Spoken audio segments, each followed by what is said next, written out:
This video contains subject matter that may be offensive and disturbing to some people.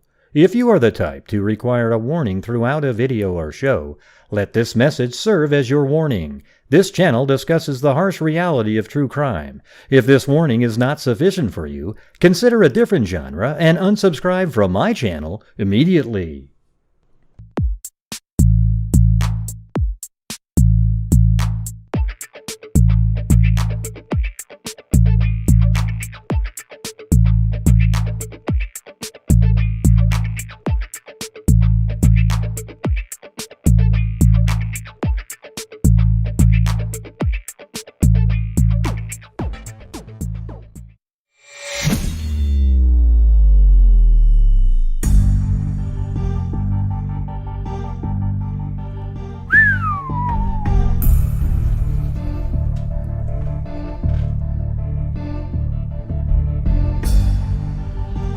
How's it going, freakazoids?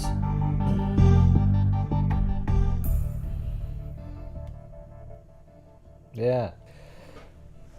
So the last time, remember that box that was made for me? They're thinking of making like a box that looks like the heart shape, and it uses magnets to keep it shut. So maybe that'll be a cool something for the freaks to buy.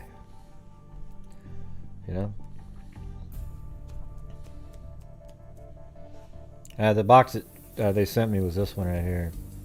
It's really cool. It's got Chloe, Freak, and an S on the little thing there. And then blue. All kinds of stuff going on. Yeah, so once they get their little mock-up made, I'll show you guys it.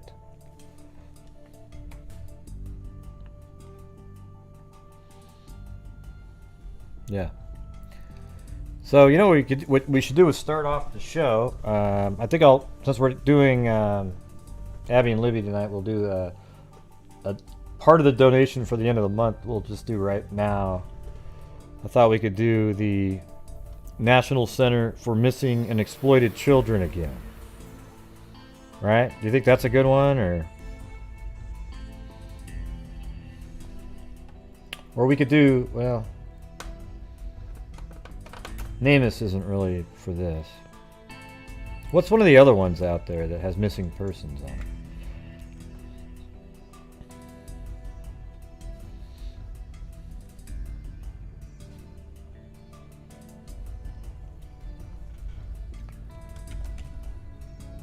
Hello, Amber.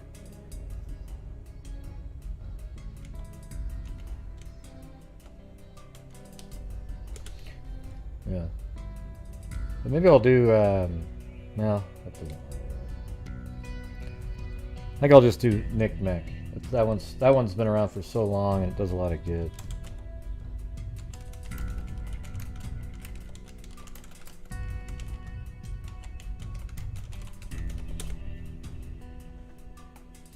Oh yeah, the Charlie Project was one that I wanted to do at some point. Yeah, let me do that one.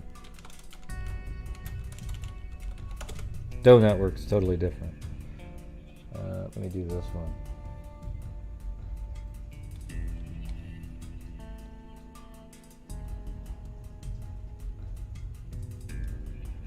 Do they take donations? They sure didn't make that easy.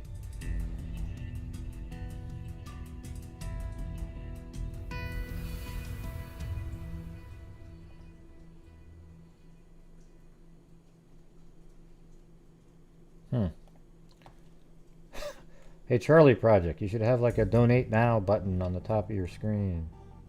Maybe it's there, I just can't see it. Anybody see it on the screen there?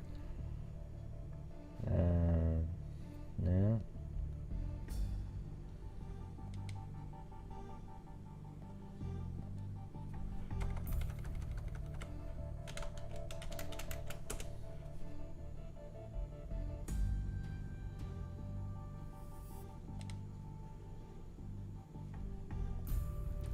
It's pretty weird. I guess the Charlie Project doesn't take donations. Or maybe it does, it just dumbly doesn't have it on the front page. I've already gone to the menu over here before. I just showed you that about 5 times.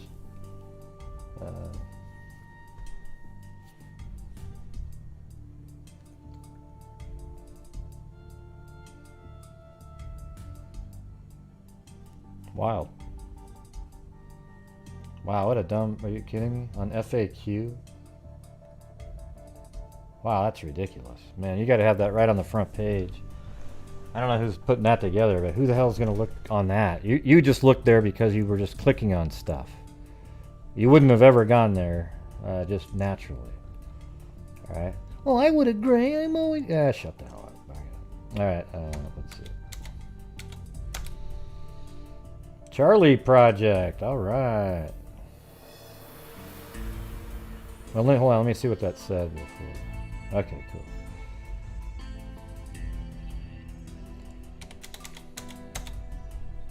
That's a really dumb place to put it. It should have its own folder or right on the main page. Okay, I gotta go off the screen to do that.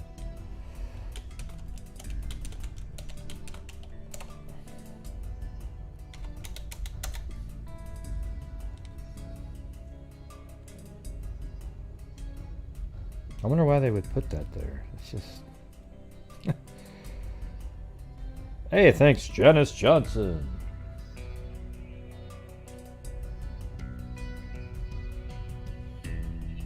Okay. Right there. Thank you for donating $500 US to the Charlie Project. It didn't let you put anything, but we are doing it in honor of Abby and Libby, okay? It didn't give me a place to put it. And then, hold on. In probably a little bit of time, there'll be an email that comes in, and I'll show that one. But tomorrow there's probably just going to be one donation tomorrow to get our DNA fund up to $10,000. And then I'm going to really, I don't know. I need to keep getting that until I get it to 15, probably. And then we'll start hitting all the actual crime-related charities more.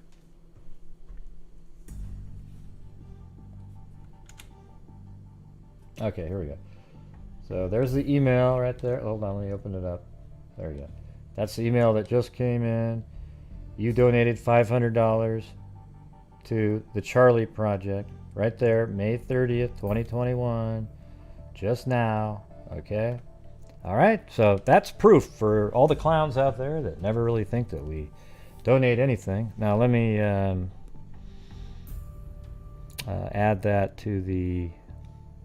Go back to the main page here. Thank you, STL Girl.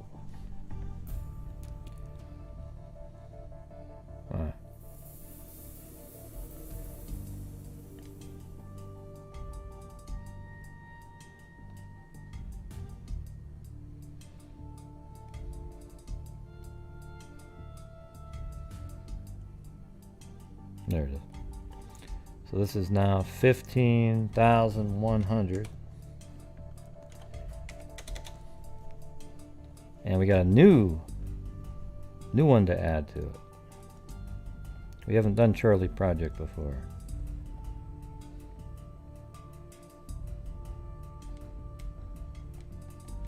So it might take a second.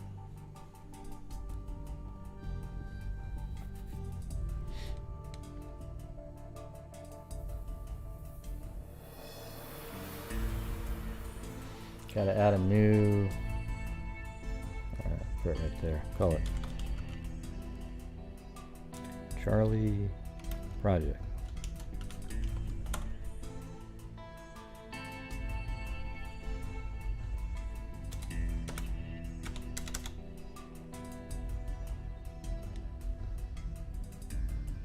All right, there you go. I think that, does it show up in there? DNA fund 7,000. Oh, see, it cuts off. I gotta edit that again. Hold on. We'll just call it. We'll just do CP for Charlie Project.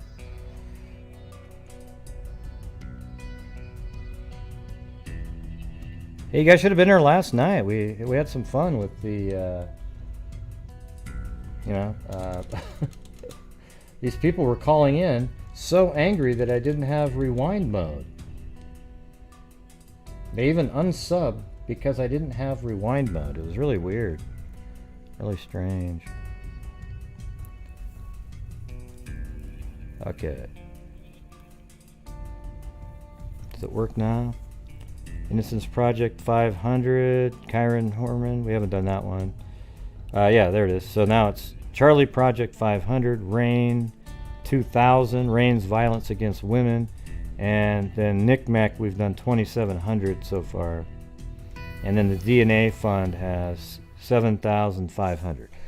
And that one's starting to move along. We've got one case that's already into the sequencing phase, and then the next one is genetic genealogy. All right.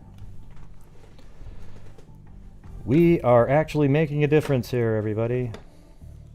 The freaks know it. The posers don't. All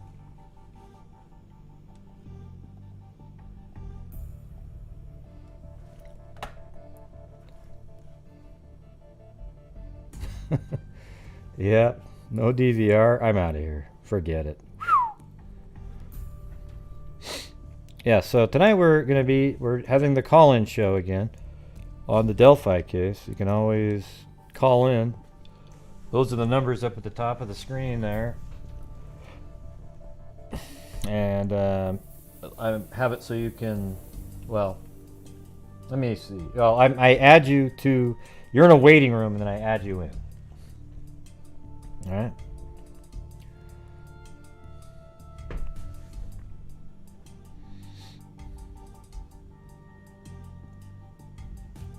What are you talking about, y'all? Oh, you mean the calls? These ones? Yeah. I heard a ding. I heard a ding. Yeah, okay. So, I don't know. Every once in a while there's probably some new people. A lot of people are on vacation right now. I'm not. I did go fishing today. Tried out this new sort of nymph fly rod. It's just for nymphing. It's like Euro nymphing. And it works. It's a little different. You know, you have to kind of fling the flies out there with two flies. One kind of weights it and it kind of bounces along the bottom. I caught one little tiny fish, but then everything got tangled up, and then I said, screw it. I'll do it on a bigger river. Because it's totally different.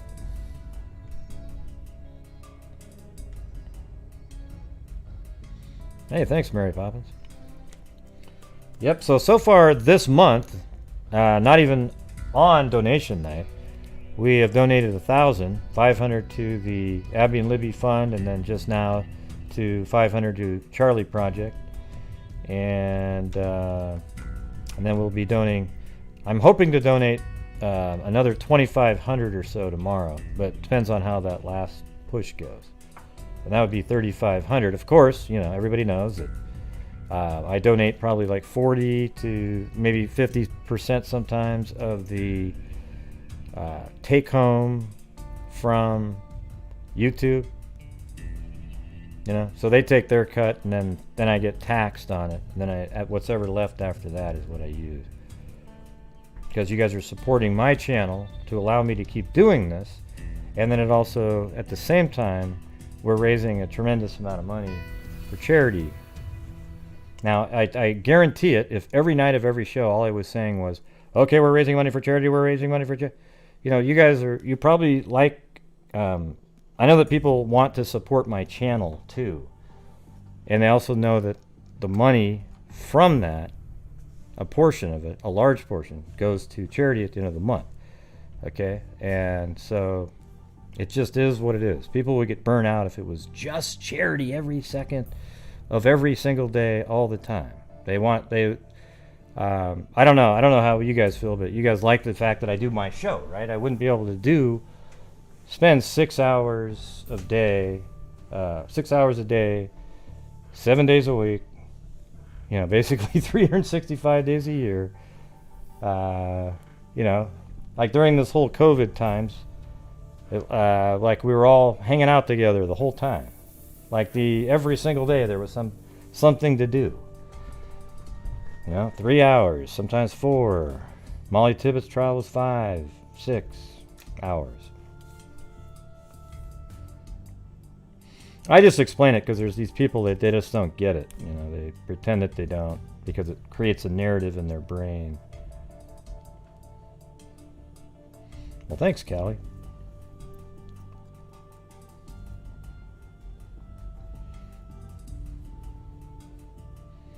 Yeah, so tomorrow will be the final push, and then after like maybe the first 45 minutes or an hour of the show, then we do the donation, and then we go on and do a show.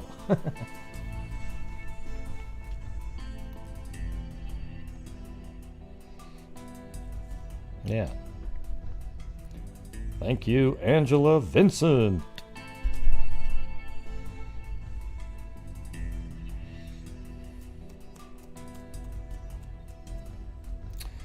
All right. I don't mean maybe on this one we can go back and play the some of the original press conferences again. Go back in time, do the press conferences, and maybe not the long one, although that one's always seems to, like, every time I listen to it I hear something new. A UFO show on the other channel? I don't know. This channel is called Gray Hughes Investigates, right? Doesn't mean I have to, I could investigate something else. The other channel isn't monetized or anything, and it actually takes away from what we're doing whenever I go on that channel.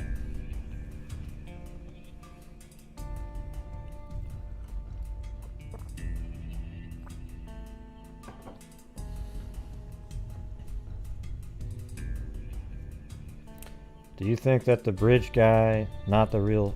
You mean is not the real... No, it's definitely him. Who thinks that?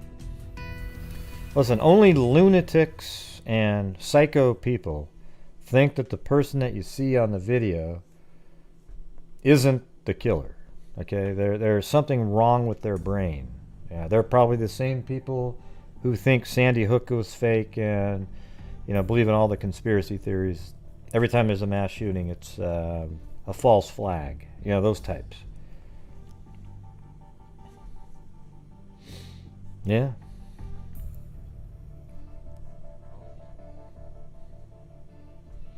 Yeah, I could do a UFO show and treat it exactly the same way, that I do the crimes. Just, there's even old ones that are in the newspaper, and we could try something like that every once in a while, maybe on Saturday nights or something.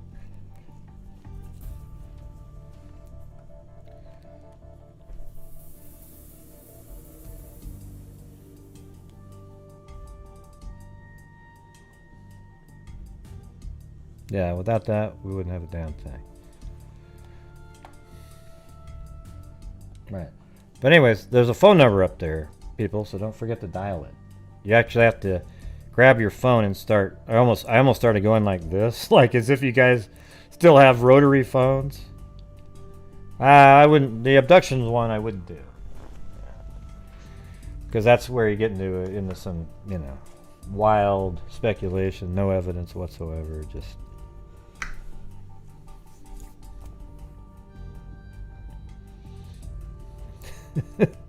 Yeah, anyways, yeah. You gotta dial the number, everybody. Yeah, that was crazy when we used to have to do that. Remember that?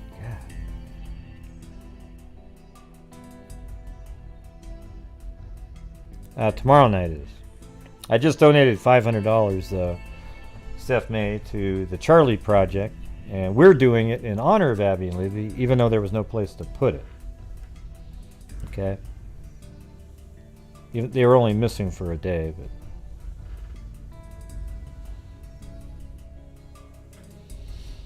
Oh yeah, that's right. Remember you used to have to wind the window thing to roll down the window. Let me roll down my window, right? Who says that now? Now let me roll down. Yeah, what do people say now, by the way? When you say, hey, does it roll down your window, or? Well, thanks, Steph May, but it's really all you guys are the only reason I'm able to donate the money on this channel, you know?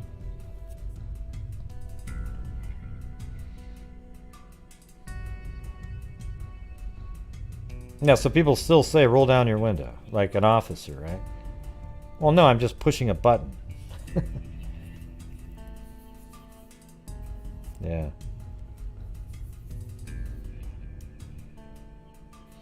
It says turn the window down. Wow, that's weird. That doesn't even make sense.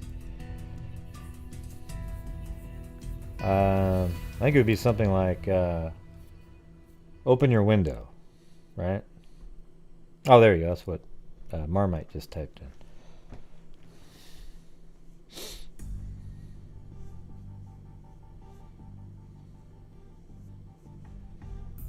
I guess it's not that weird. Turn the window down.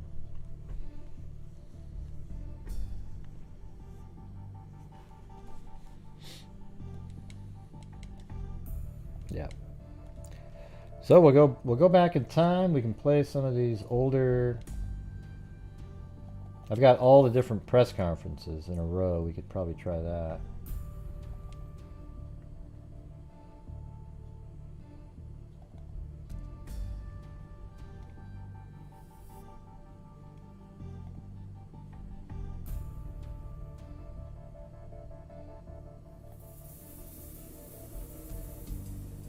Hold on.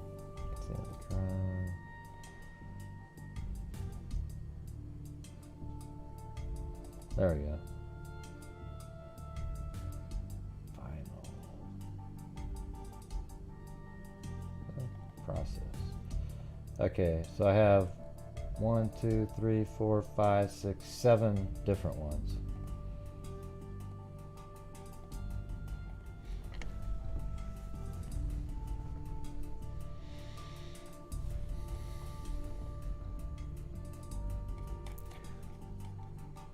Oh, thank you, Allie Cake. Appreciate it.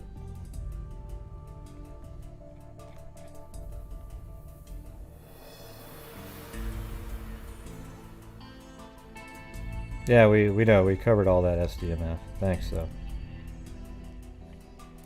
All right, here we go. So if we go back in time.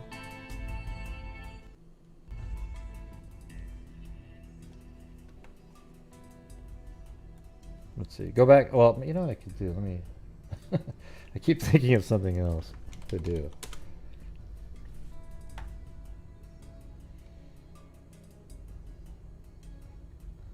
Yeah, I think this is a better way to do it.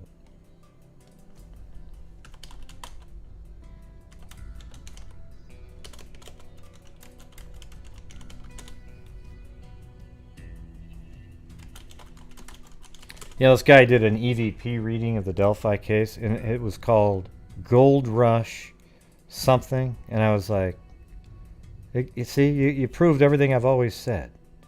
I've said that 1,000 times, that you guys, you look at it as a gold rush.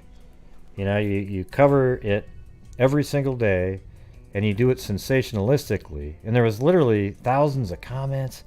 Oh, wow. And listen, anytime you see EVP in the title, it's going to be a complete load of crap that you're about to hear. Unless they are somebody who literally, let's just say they were kind of like me and pretended they were deriving rational thought from EVP.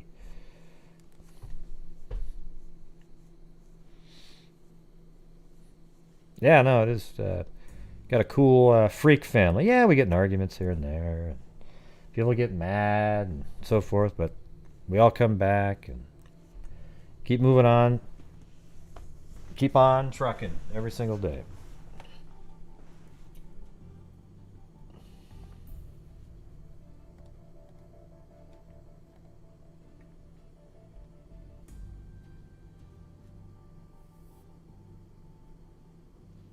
Okay. Yeah, so maybe this one is a good way to start it off. And I can speed it through it in a minute. But, so you remember it was February 13th, 2017 here, Libby and Abby's house. They decided to go to the bridge, kind of spur of the moment, you know, like around 12:30 or so they thought about it, maybe 12. And they were working around the house, but Becky told them, yeah, well, you can go as long as you can secure a ride there and a ride back. So then they left they got a ride there from Kelsey. And so Kelsey drove them, and they were going to get a ride back from Derrick, who was going to be gone from 1.5 to 2 hours, heading down to Frankfort, Indiana, to take some photographs for Becky's appraisal business.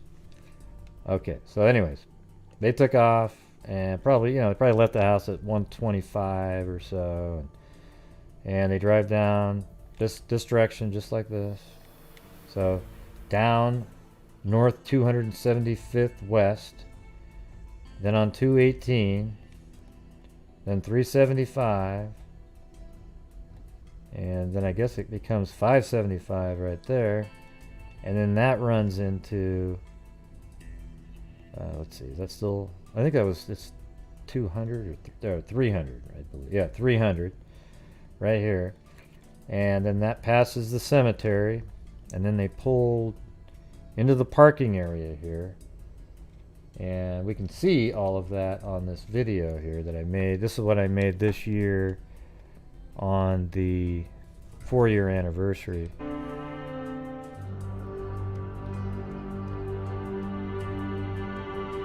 And this is actually leaving their house. So this is exactly the same route that I just showed you.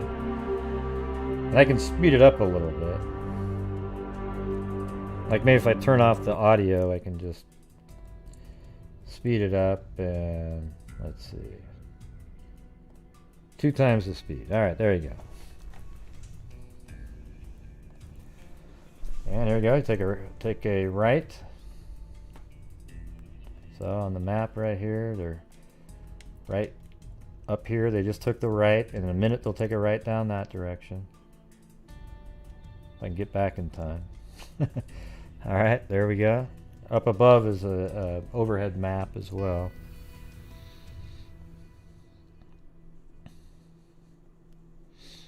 Yeah, there's a lot of people that don't watch all of the factual videos that I make because they're busy watching the sensationalistic bullshit. Okay, so here we go. This is the right. It's going to be on a long straightaway. And the car, she wasn't driving this fast, okay? I've doubled the speed.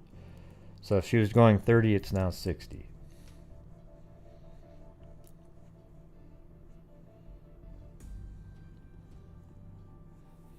But this is the route.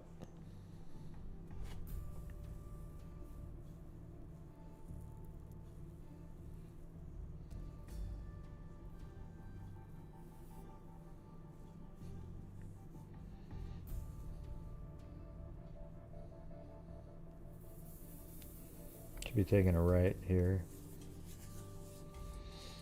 Yeah, and then I think at some point it starts curving to the left, and then they'll drive by a cell tower.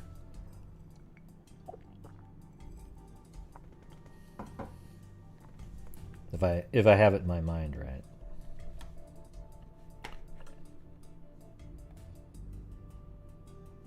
Oops. Yeah, I think they're on this long straightaway and then a left.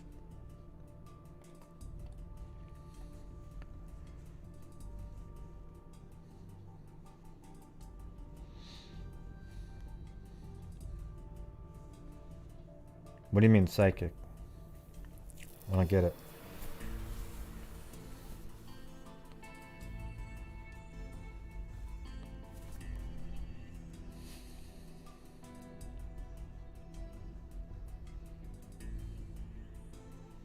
On the anniversary, though, I did it as it happened. So I literally was up at the exact time.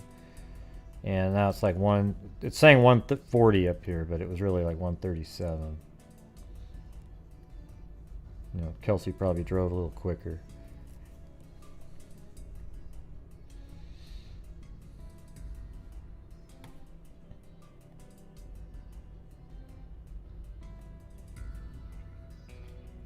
Yeah, so they're going to be going like this, and down.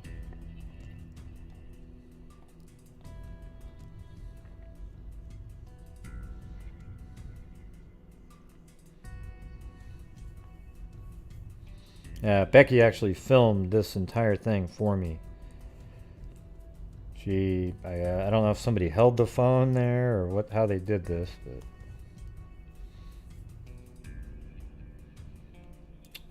you know, I always go by that motorcyclist as fast as I can because of all the wackos. Oh my God, who's that guy? Slow it down. Who is that guy? Well, he's the guy with the motorcycle. Okay, clown. All right, so we're going, and there's the cell tower over there.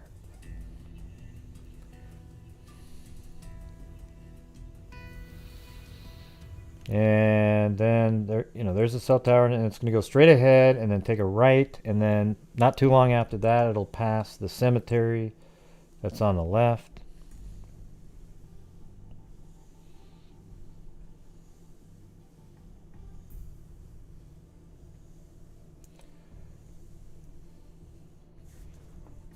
Yeah, it kind of does a little bit of winding for a moment, and then now here we go. And so now maybe I'll slow it back down again.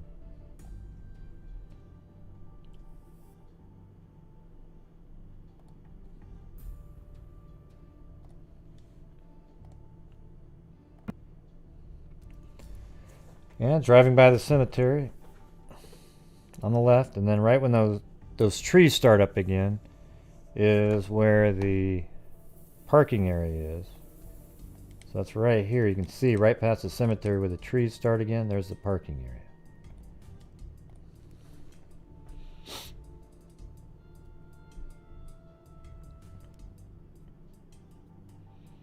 Yeah, my name isn't Gary Isaac. Alright, so there's a gate right there. I don't know if that was there at the time, but anyways, you park here. I don't think it was there actually. You park there, and then once there, I've got this other video queued up where this is what it looked like back then, right from that parking spot. So Abby and Libby got on the trail here, and they walked. I'm going to speed this one up too. Kind of a shaky camera recording there.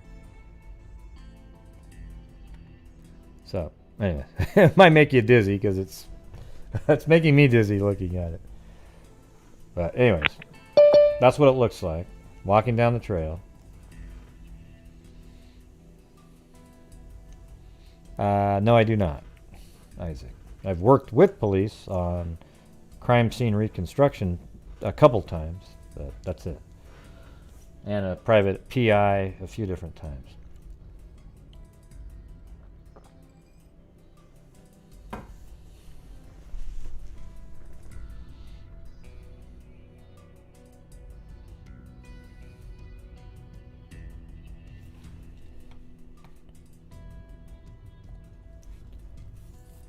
And this is about what it looked like back there. There's no, back that time, usually from about probably November to April, there's hardly any leaves on any of the trees at all.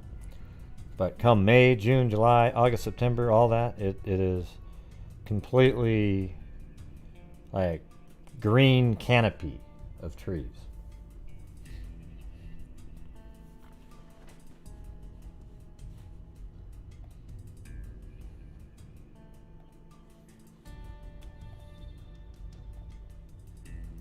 Yeah, I don't think my screen looks pretty good. It's not buffering or anything.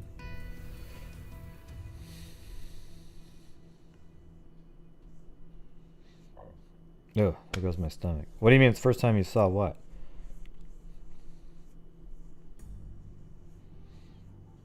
Yeah, everybody seems to go out. It's weird. If you're going to be somebody that lives there and you're going to go to the crime scene, make sure you go there right around the right time of year.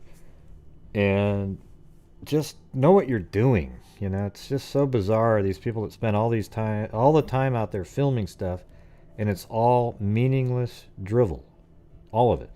Now, when my friends went there, they filmed exactly what we needed to do. That's why we have the information. We had the information for a long time of exactly where all the different locations are, how long it might take to do this or that, and just figured a lot of stuff out, debunked tons and tons of information. Taking tours. I think people who set up tours like that out there are idiots. Okay. All right. So let me get there's a phone call. I'll pause it right here at the start of the bridge. But the thing is, I actually have better bridge footage, so I'll probably switch it over from that. Thanks, Steph May. You're pre-purchasing my bail. That's good stuff. All right. 956. Hello? Hello. Who's this? It's Sabrina Rodriguez. Oh, with little baby Santiago. Yes, the one and only. It was supposed to be called Freak. You know, middle name Freak. Wait, hold on. It's echoing. How do I stop that? Oh, well, do you have it playing in the background, or? Oh, wait, maybe. Hold on. Hello? Yeah, can you hear me? All right, that's much better. Yeah, it's Sabrina Rodriguez and little Santiago, little freak Rodriguez. There you go. There you go. How are you, Gray? Hey, not too bad. Not too bad. How does it feel to wake up every morning knowing that thousands and thousands of people love you? How does that feel? Well, I don't know does about it feel that. Good? Maybe 400, but yeah. I don't know. Yeah, it's pretty cool. Oh, how about over 50,000? I don't know, but yeah, it feels cool it must that we're feel all pretty good. a big family here. Yeah. You're the best, Gray. But I'm actually on my way to pick up pizza for the family. But I wanted to call in real quick about Delphi. I'm sorry if I'm late in the game on this subject, but I wanted to know if you had already heard about the new suspect for the Delphi, this younger guy. Have you heard about the new suspect? Yeah, we covered him for a couple times, but he's not really a suspect. No? No, he's just a person that somebody gave a tip about, and then they had to look into it. He's no different than... What are your thoughts on that? I missed it. I'm sorry, but what are your thoughts on him? Well, I mean, he's interesting because he's kind of seems like he's around the right size. He lived within 20 miles, but the MO of the event that he just got arrested for is totally different. And it's with an 8-year-old, and Abby and Libby are 13 and 14, I think. But they, so it's different. Like there's a pedophile, and then 13, 14 isn't a pedophile. You've got, he just lured her into his home by saying, "Hey, do you want to pet my dog?" or something like that at a block party, and then had her downstairs all, tied up and everything. And he was gonna kill her, so that makes him interesting because he has that ability. I think he's I think the likelihood of him is like 1 out of 1,000, something like that. Really? Yeah. But like in your opinion, you don't think maybe this is the guy? Okay, maybe she was 9. Oh, hey, everybody, she was 9. I blew it. She wasn't 8. She was 9. Oh, wow. Thank you for sleuthing that out, Mercy. Okay. Hey, tomato, yeah, right? Some articles said she was 8. Some said 9. I don't, whatever you want it to be, great. Yeah, you got it correct overall. But anyway, but either way, it doesn't possibly be the Delphi suspect. Well, I think it possibly could be, but it's not very likely, is what I'm saying. I feel that way too, but I just wanted to know what you thought on this guy. I thought he was really interesting and very scary, and I heard his voice, and his voice and the way he looks kind of reminded me of the man that Libby took a video of. Yeah, I mean, sometimes he sounds a But little bit like that. Sometimes he doesn't. There's all kinds of different mhm. videos with him in it. I don't know. I just don't really. If people just love to do sensationalism. As a matter of fact, I Mhm. mean, if you talk to the family, they've told police have told them he's no different than any other person they got a tip on. Like Daniel, Daniel Nations, Paul Edders, all those different people, That and other guy that yes, yes, yep, you're right. so, And you know what? They had already made I think who was? Do you know who recently made a video about this guy I'm talking about? And it was all about like, I think they're called Explore with Us. It's a channel called Explore with Us, and they made this video about like Delphi's newest suspect. And I was like, and it got me to click on the video, and that's right how I because found out about this that's guy. because they're sensationalism. That's exactly right. Mhm. But everyone sends me that link. Hey, Greg, you see this one? You see this one? No, I didn't see that one because I don't watch any other of those stupid those channels. They are ridiculous. They shouldn't even And be you in know the what? true They got crime. me. They shouldn't be in the true crime genre. They should be in Mhm. the let's make up whatever we Enter. can to try to get people to Yep. watch channels. Yep. Yeah. Yep. And I noticed when I was watching that they didn't really have any facts, anything like it wasn't even really about Delphi. It was just about this guy, and that's it. And they're like, oh, just like you said, they were just like, oh, like getting you all excited, like, Yeah. doesn't he look like the guy in the video? And listen to his voice. And I was like, like I got suckered in, and I Well, was like, now I'm reading the comments, and and I I'm wondering. thought of you. I'm wondering why so many people are even watching that garbage. See, it always makes me ashamed when I see some of the freaks watching total garbage I know, and Grace. Will commenting, you forgive me, Grace? and they comment over there like they say, "Wow, that was so interesting" in the comments, and I just want to just Well, bury my head in the no, what? sand out of shame. That No, I feel like I didn't. I raised. didn't. You know what, Gray? I didn't even like the video. I fe- Oh, Gray, Yeah. you forgive me, Gray? no, I'm just saying. But you know what? No, I understand there's a difference between what you do, which is real, and what they do, which is more like, to me, entertainment. But I guess I never thought of it, like you said, in the fact of like how the family feels about that. They're probably, it probably gets them pretty upset, Yeah. Like the family of the victims are probably like, okay, great, another sensationalism of, my sister's case or whatever, so forth. But I just wanted, I didn't know if you had even heard of that man, but I guess you did, of course, and what you thought about him. Yeah. I mean, I thought he was interesting. He's more likely than another male in the population, because he has the ability to, he was going to kill that girl. Jesus. And so you've got a guy within 20 miles killing a young girl or woman, whatever you want to call him. I mean, she was a young girl, but just a young person.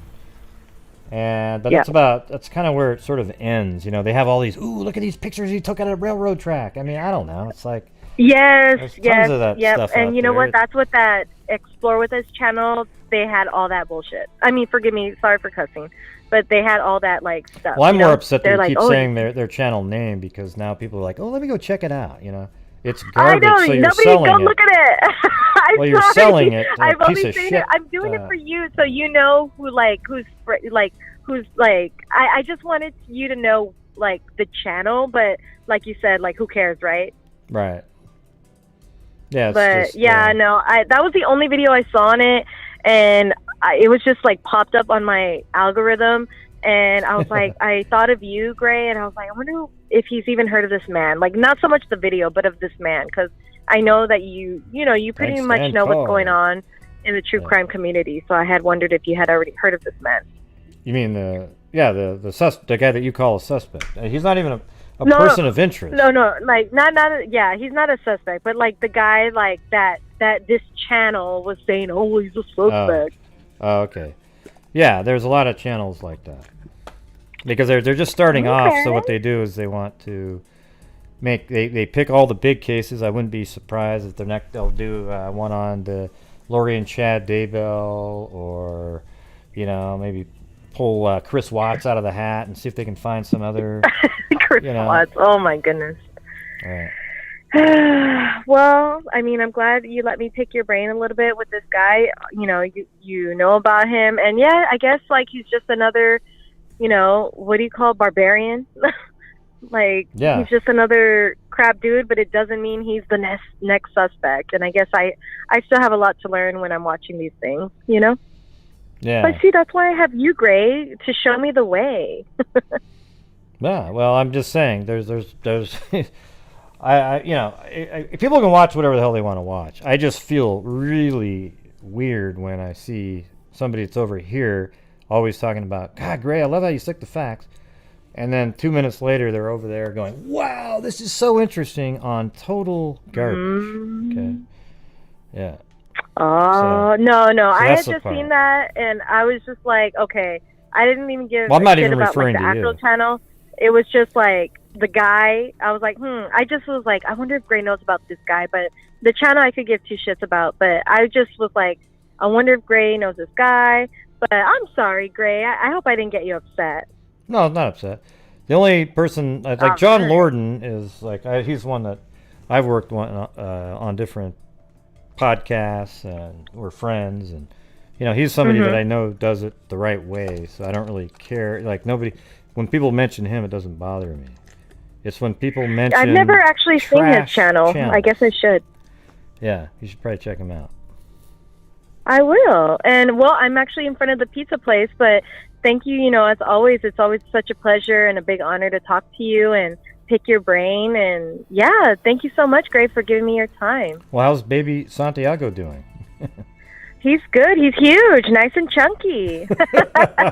He's nice and chunky and looks like a McDonald's chicken nugget, in my opinion. McDonald's chicken he's doing nugget. really good. He Wow. watches your lives with me. We love it. Oh, cool. Well, I'm glad. Yeah. Whenever I feed him, I always put it like I'll put on your live, and me and him will just watch you. And yeah, he's excited. I think if I have another boy, maybe I should name him Gray. Oh, there you go. Or not Gris, right? Not Gris though, which is gray in Spanish. No. Yeah. No, not Gris. Just Gray. Yeah, I don't like Grease. It sounds like some. That's what they'll call you in Mexico. Right. Yeah. No, we'll just stick with Gray. All right. And maybe if I name my next boy Gray, he'll be as awesome as you, right, Gray? Oh, jeez. Okay. All right. Yeah. Well, Gray, yeah. I'll let you go. Yeah. I could talk to you forever, but thank you so much for giving me your opinion on this guy, and about. I hope it's I him. appreciate your thoughts on these channels, and I guess I've never really think about what these channels do, but I appreciate you letting me know about all that, and I just love you so much and what you do, and I love my freak family. Well, and thanks. You're so loved by so many people, Gray, and I really appreciate the time that you give all of us freaks, to get the chance to talk to you is awesome. Well, thanks. And also, I hope it is that guy. I'm just not really excited about it being him. Okay, so that's where I'll end that part. Right. You got it, Gray. Well, you have a wonderful night. I love you so much, Gray, and I love all my freak family, and you have a wonderful night. I'll talk to you you too. soon. All right, be safe. All right, see you Bye. later. Bye. You too.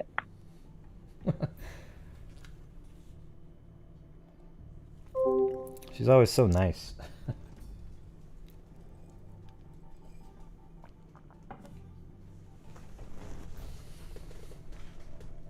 All right.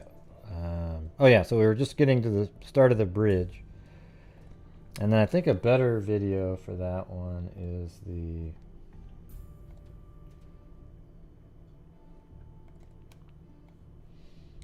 Hold on. It's actually, I think it was one that Julie Melvin made for me, believe it or not.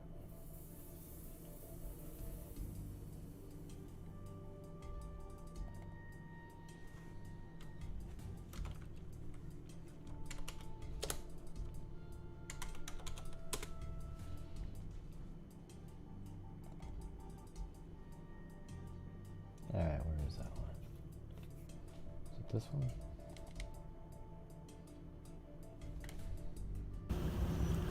Okay, here we go. Yeah, We're getting ready to get on the bridge. This is Listen, you hear my name. to help Gray use. Ah, see? Do That's some This is at the beginning of the putting bridge. together of this crime scene. So look at the way this looks. Look how clear this is. This is exactly what it looked like out there. So we're going to. And look how far you can see in Walk different across, directions down through the below. woods over there. Ted, I need you to be looking for railroad See, ties. way over there.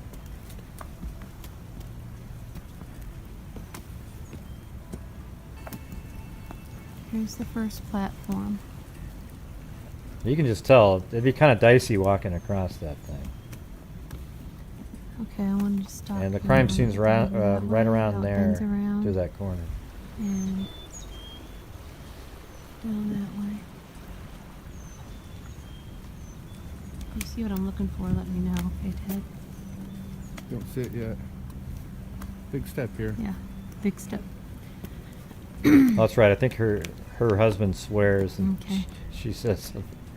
It's pretty funny. Just getting her photo. Did we already pass a platform back there, Ted? This is I'm platform. just gonna turn around and just look. That was like the first little one. Okay. Here we are. Around and just look. That was like. Yeah, and see right there, those are the little. Those were the people that a lot of people claimed were those barriers right there, and that tree. They thought those were people, and Inside Edition kept saying it even like a year later. Are those people behind? No, they're actual metal barriers, you idiots. The first little one. Okay. Here we are. Gosh, Gray, you're so mean. I mean, maybe people don't know about it. Well, if they watched my damn channel, they would have known that 3 years ago. And right Thank now you. we are almost at the middle of the river. Mm-hmm. Yeah, I'm just gonna look on both sides. There's down to the right, and then here's down to the left. That's around the corners where the girls were. God bless them. No, Abby, it's not We are Gabby. going to Songbird. It's Try not to help. Gabby, okay? get this together so that we can solve this crime, this horrific crime, and bring justice to these girls. Yeah, that's exactly Lots right, of K-Dog. It's like rotten the railroad person ties. wearing blue in the Kanika Jenkins kitchen scene. Honey, I'm trying to tell them what we're doing. Okay. We So, are going to. Now we're about to get to Platform. where the first This is the second photo was I don't taken. like you standing on this, honey. Okay, honey, it's fine. Okay. Until it fucking breaks. Honey, you can't say that. This is going on YouTube. You better apologize to people. I apologize. Oh my gosh. Okay, look here. Poor guy, poor You're guy. ruining my video. Oh, that's great. That's the greatest thing in the world. Okay. Okay, you have to watch your That was weight. pretty cool, though. I mean, it showed that he has respect for her, though. Okay, I know.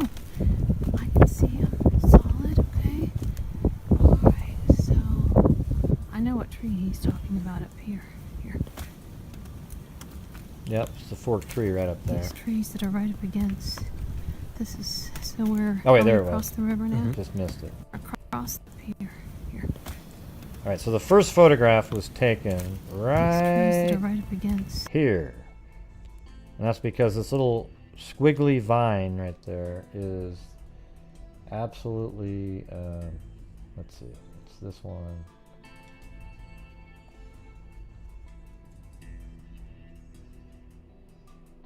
Gotta find it really quick. Yeah, right here.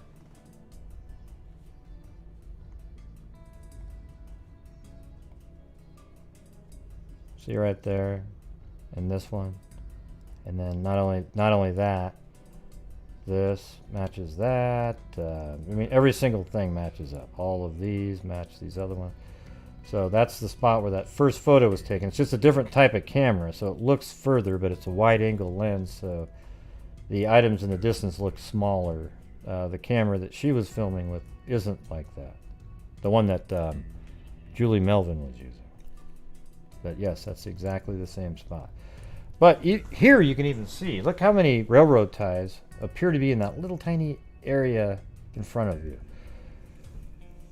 But see, that's the thing. It's there's a lot of perspective issues when you look at some of these images.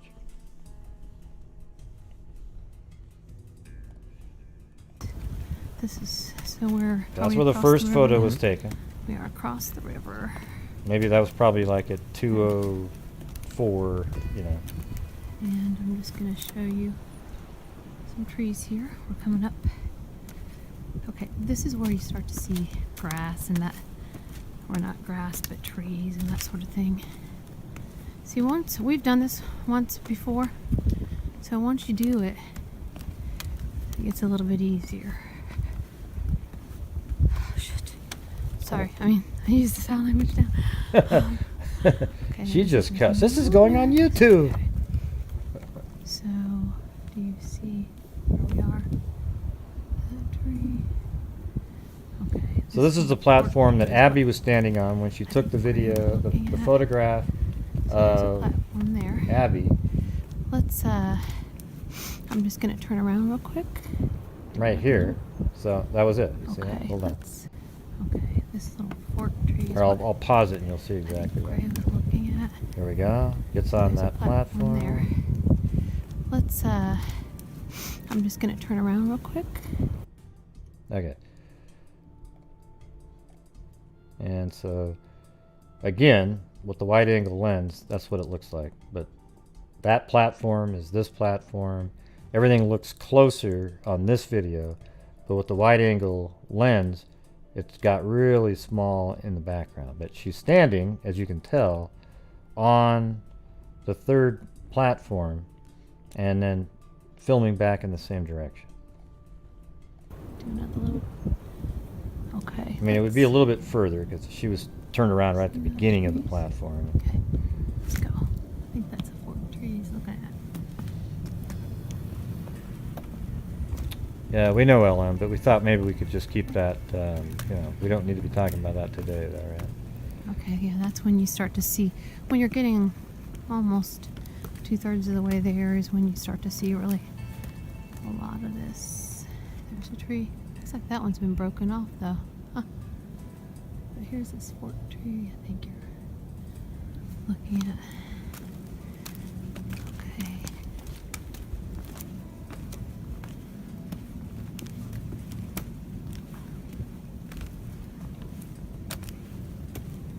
I just want to look down a little ways. See if you are you looking for what I asked you to look Yeah. for? Okay. On each side. Mm-hmm. Okay. Okay. There's whoops. Step's pretty tricky. Now that they've seen people are coming down And here. that forked tree right there, This this is too narrow, this image. That's this right here. But it's from the other side, filmed from that side. Okay, there's that grass right there that we were. Ooh, this is a pretty rotten one. Let me just turn around real quick. Give you another idea. Okay, we're almost. I just want to. Creek is over that way. Just give you some ideas. Okay, let's go.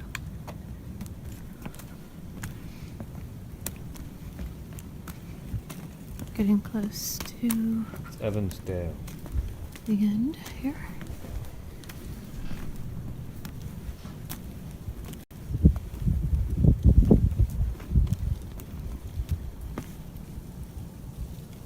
That tree and that one too. I just wanna look Yeah, I mean, down there you real know, quick. what LM was trying to write up above was definitely like, you know, she put out a lot of conspiracy, really bogus stuff for a long time. So she's kind of disappeared from the scene. Okay. But she did make this good video for me. It was really helpful. Oops, sorry. Well, I almost had a little misstep. I'm trying to film this and. Okay. Hang on. Okay, well, I'm getting close to the end here. I'll hold your hand. Is this a little bit of rotten wood here? Okay. I mean, it was really some sick stuff that she Let's see was putting out there. Look here. So that was interesting, This just is for the- that one brief this second. platform You is could, This is this platform is next here. Let's open it. yeah. See that right there? That's the that's it. That's the forked tree. Here, let me find that again, the original.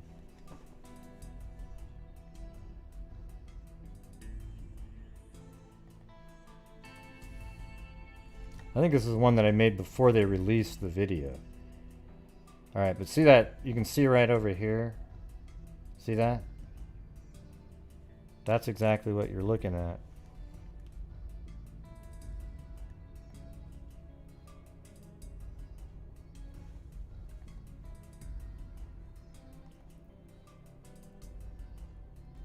So there's the forked tree.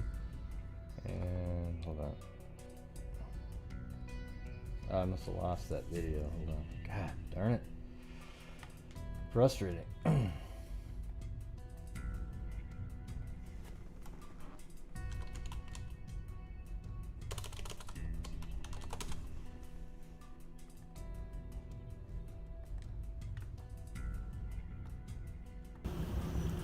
Okay, here's.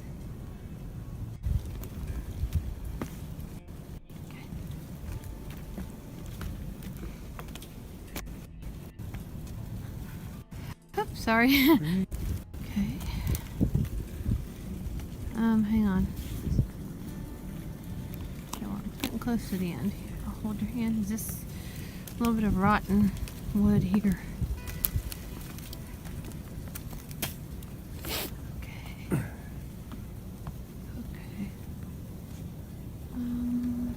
Let's open it. See right there. But as you can see, that's actually made up of a whole bunch of different trees. It has nothing to do with, it's not like a forked tree there. In fact, if you go back, look at all these different trees that make it up. All of these right here make that look. Even that one, these. But from a distance, it looks like a forked tree, right? Alright, so now they're past that. One here.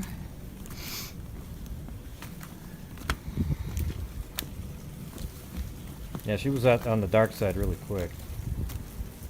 There was a guy named Darth or something like that she believed in, and he would just show her these stupid images, much like Harvey Carroll does, and she'd believe it. Oh, look, there's forceps. I think it was. Yeah, she would say that it was an abortion waiting to happen. That's what she would literally tell people, that it looked like he had forceps in his pocket and he was going to go capture one of the girls and that may have been pregnant. I mean, it was insane stuff.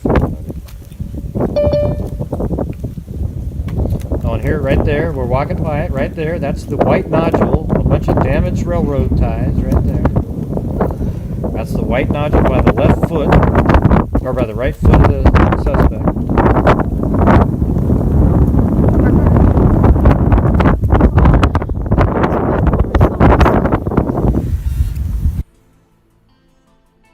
So now they're right at the end. So, there's that. Okay. And then I think they even walk all the way back. But see, here's the thing. This entire video is 18 minutes and 59 seconds. That means it's 9 minutes walking all the way across very slowly the way they were walking.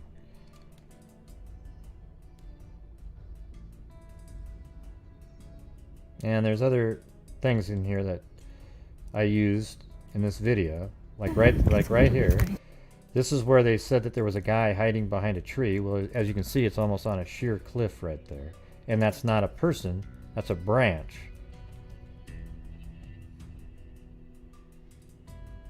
And you can see right there, there's the barrier that everyone said was a person. Okay, looks like we got another call here. Hello? You gotta turn down the audio. 5, 4. Hello? Hello? 562. Hello, great. Can you hear me? Can you hear me now? Can you hear me now? Yeah, I can hear you. Yeah. What's going let on? me turn off my... Okay, got it. Hi, how are you doing? How's everybody doing out there? Pretty good. Who's this? This is Samantha. Okay, do you have something you wanted to talk This about? is Samantha, calling from California. Uh-huh. Can you hear me okay? Yeah, I've said that. What do you got? Okay. So, I had a question, and I listened to almost all your shows, so I could have missed this, though. The searchers, when their bodies were found, someone, I guess it was a searcher who found the girls, and I'm just curious to hear why we haven't heard much about that person, like why that person hasn't been, or maybe he has or she has been interviewed or came forward, or do we know who found them? Well, there's multiple people, and one of them, I think, is related to Anna, and he put out some text messages or like messages on Facebook, but apparently even some of those, the information in those isn't accurate. So I don't know. I mean, why would they come forward? Right. So that's law enforcement would have said, "Hey, could you keep that secret because it's we need to have information at the crime scene only known by the suspect, not everybody out in public."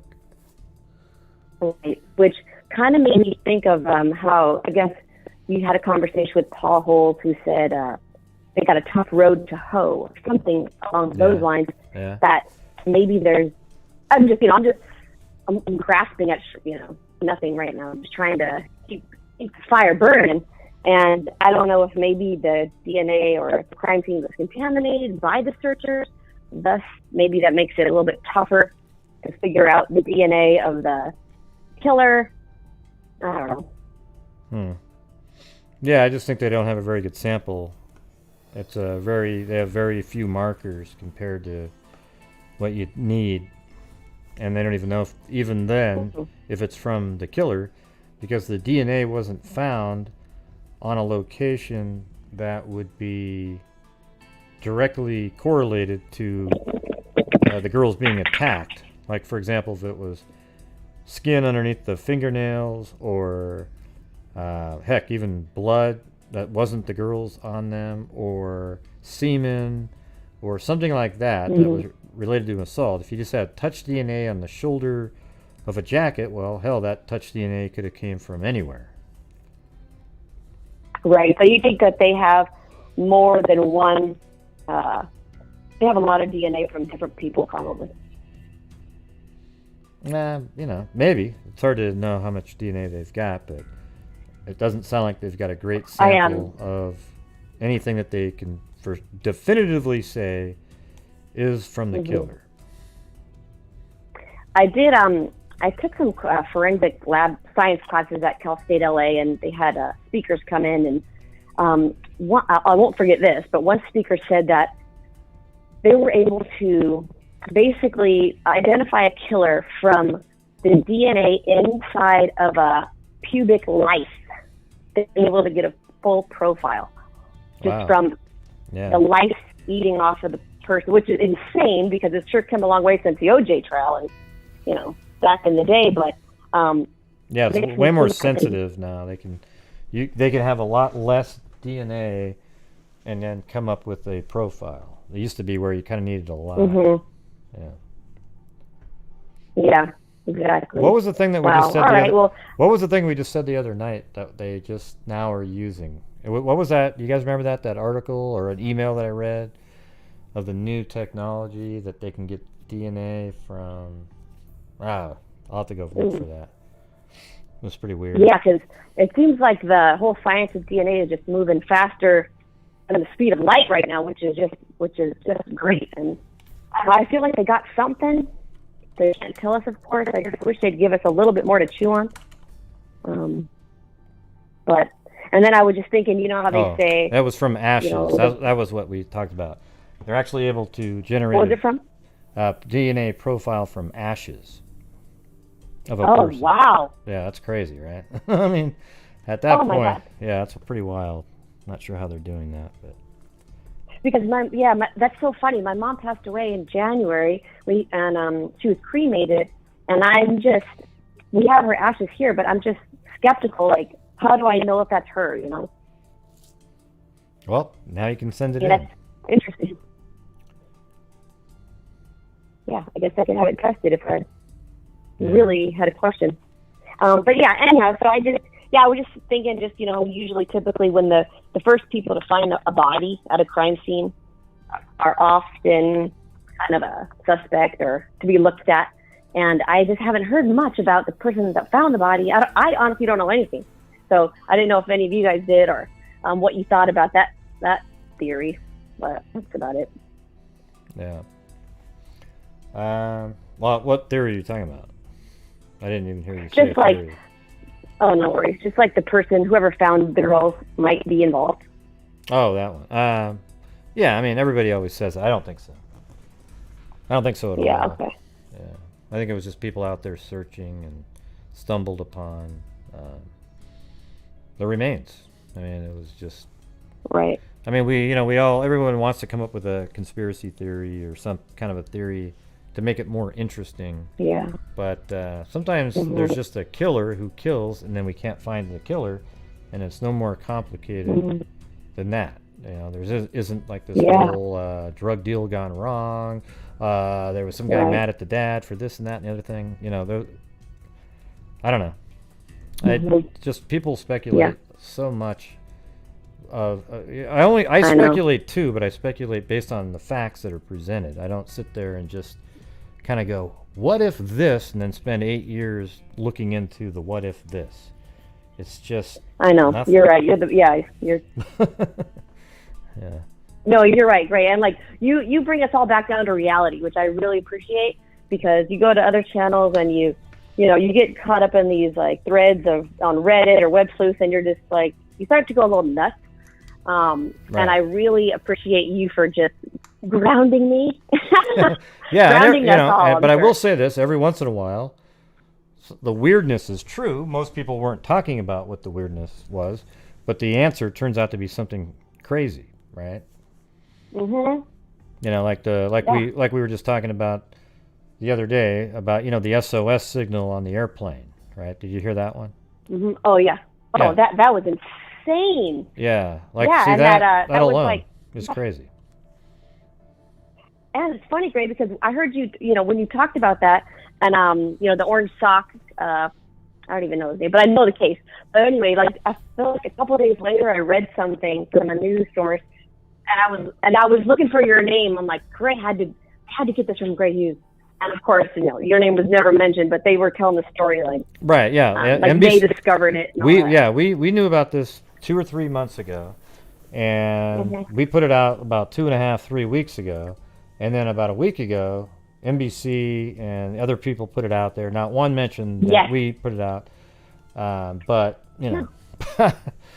I was contacted by somebody, but I'm not going to say who, so we'll leave it at that. All right. Well, I know that how you go through those old newspaper archives, and people maybe they're not into it because it's old news or whatever, but there's so many like crazy stories and details and and balls that were dropped and like leads, and that's just one of, I'm sure, many to come. But I really love that we do that. That's just it's just fascinating. And I love that you said we. So hopefully, that's what we do. We're freaks. We are. Right. Yeah, we freak. We're the freaks. We're the freakazoids.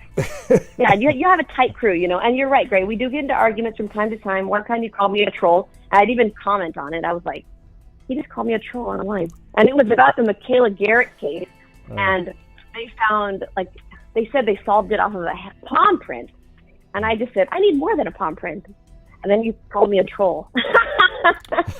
Well, yeah, but what if the palm print was like on a gun that was left at, it's like, I think what the palm print was probably related to exactly what the murder was about. I think I remember that comment on that case, and it was like, what are you talking about? Because it was solved based on the palm print, and I wouldn't need more than on a bike.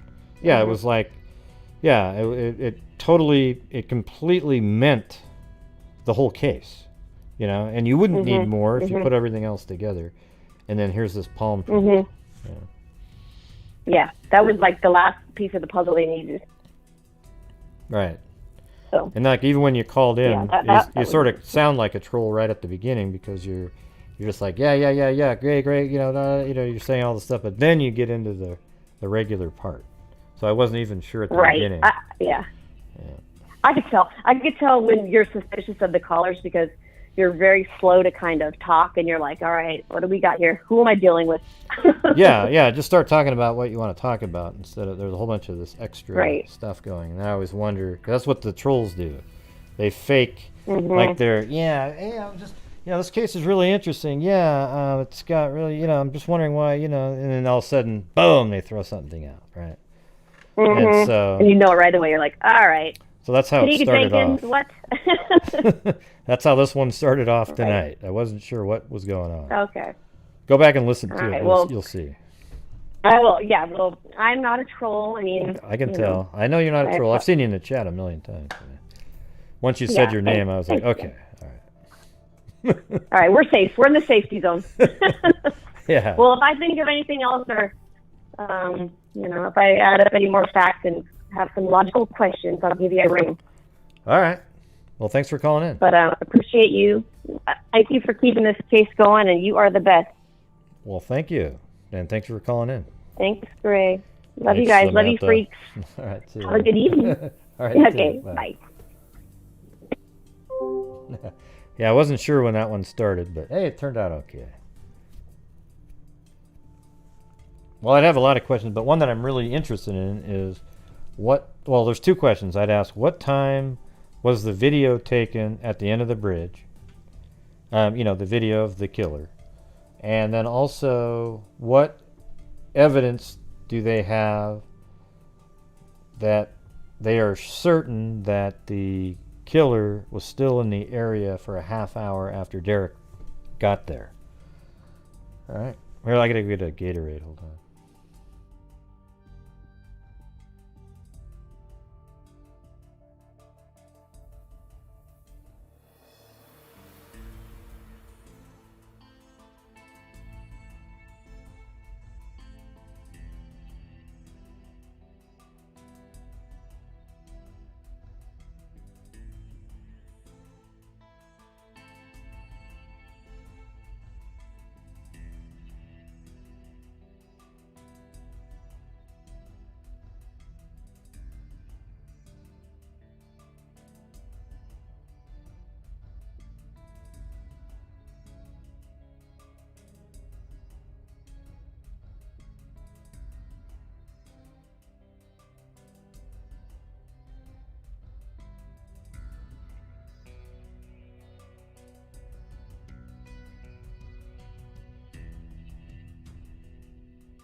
All right. Hey, thanks, Cairo. I like your show, Gray. It's good stuff. Hey, did you ever hear back from the police today, Cairo?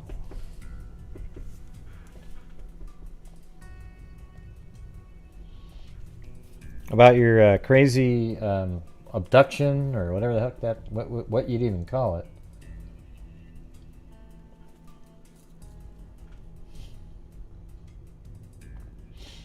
Oh, and thanks, Charleston Amy, for PayPal there. You can't rewind Kitty 1900 because I don't want you to be able to watch it. You specifically. I knew you were coming, so.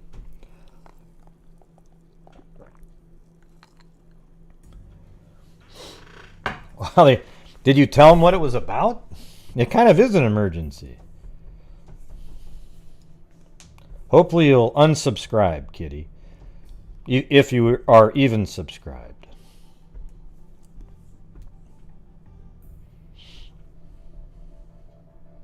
You gotta admit, that was a pretty funny segment last night, don't you think?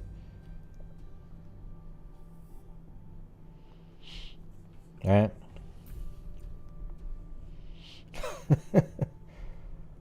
I know you were joking around, though, right, Kitty 1900? Because if you weren't, your timing was absolutely terrible. Because last night we did about a 20-minute skit on that exact same thing.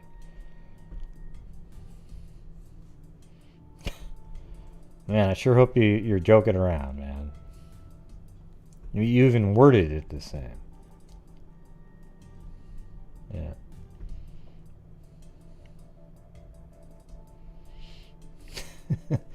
I don't know. It has to be kind of organic stuff, May. Like, just sort of happen.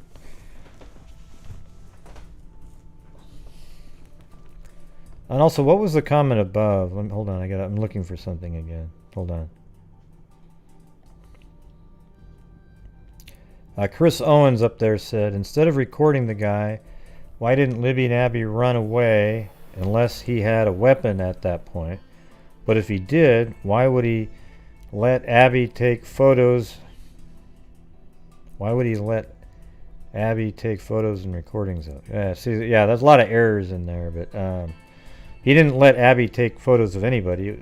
Libby is the one that had a phone, and she held the phone down low next to her side and filmed the killer coming towards them. And yes, there was a gun, and even if they didn't run, that's not even really a legitimate question to ask, because they just didn't run.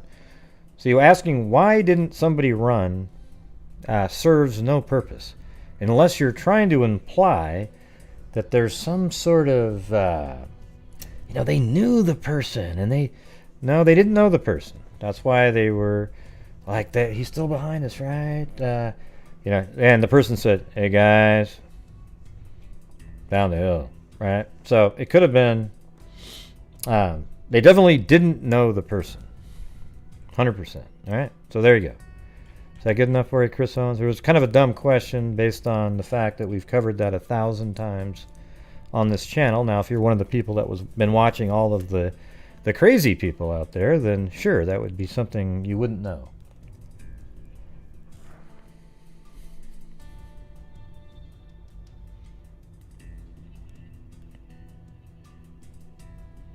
Right.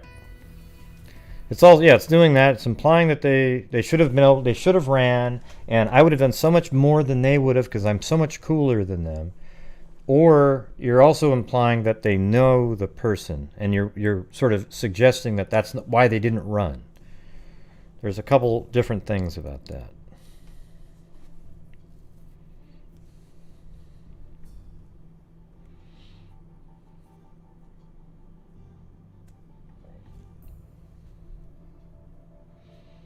Any word on the police checking out security video at gas station stores, etc.? No.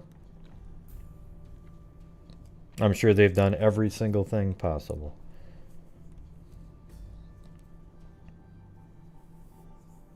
I mean, the FBI ran the show.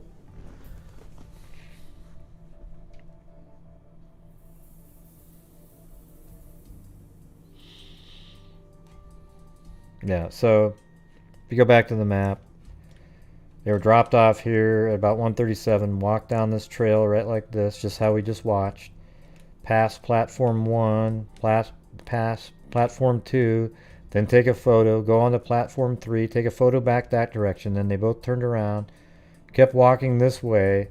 I think the killer started following them, and they kind of had nowhere to go. They didn't want to cross him in the middle of the bridge, so they went off to the edge down here, hoping that he would just turn around, and then he kept getting closer and closer and closer.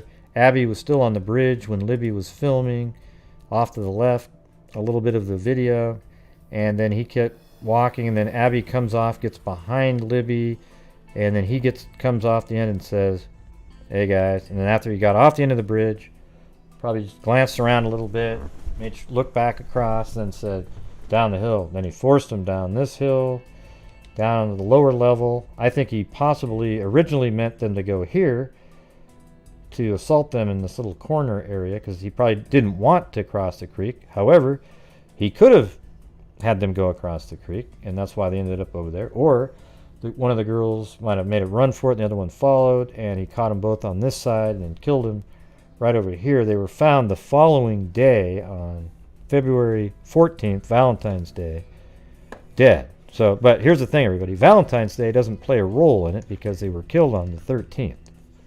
But people go, hey, what about Valentine's Day? Well, that's just when they were found. What if they were found on the 15th? Would you have said Valentine's Day?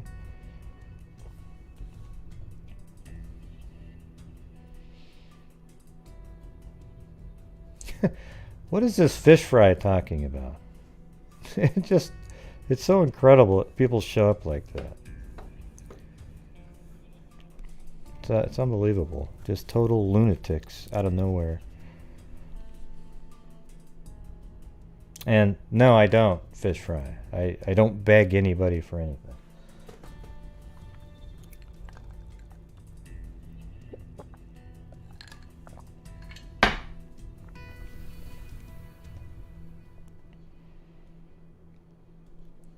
It's so weird. You're just talking about a case and then some clown shows up that's just butthurt because one time they weren't able to put out their conspiracy theory. So poor old fish fry just didn't get his way. What a stupid name. Jesus. Yeah. So anyways, that's where they were found about noon on the 14th. And then it was revealed that on Libby's phone they had that video, which is this one.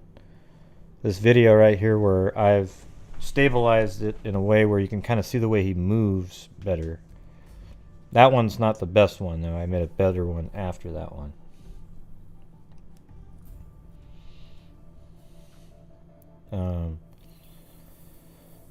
Yeah.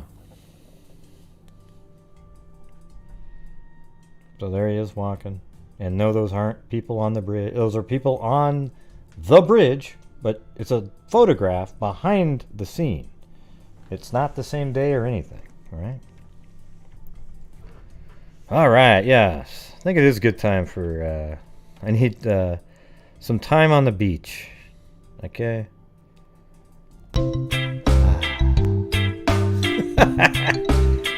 That feels good. All right, now I feel better.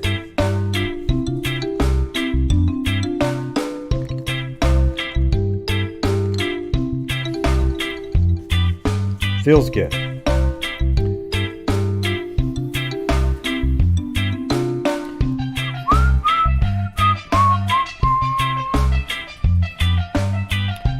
Yeah, D and K Reck, make your little sample. Send it over and take pictures.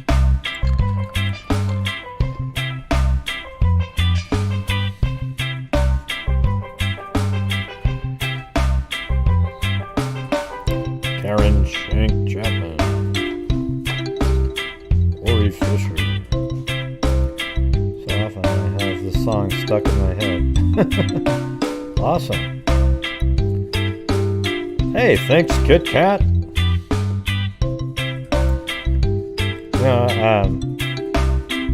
Sabrina Rodriguez reminds me a little bit of Kit Kat. So nice. Thank you, Cindy Lynn and Amber Maiden. Oh yeah, I definitely need some sunblock. I was out in the sun today for a little bit.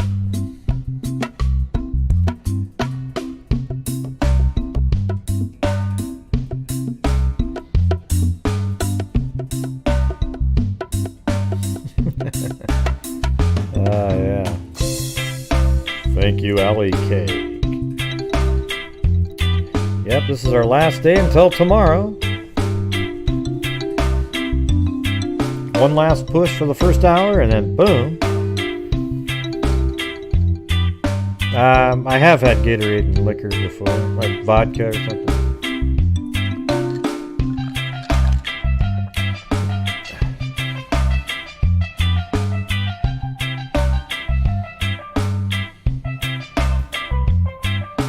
Why do you ask? Hopefully you aren't beaching on the Marshall Islands. You know, you just never know. You just never know. It does sort of have that look to it, right? Out in the middle of absolutely nowhere. Thank you, Kathy Freidenmaker. I got it right that time, Kathy. Boom! Bonus points. Is that a Speedo underwear set there, Zozo? Okay.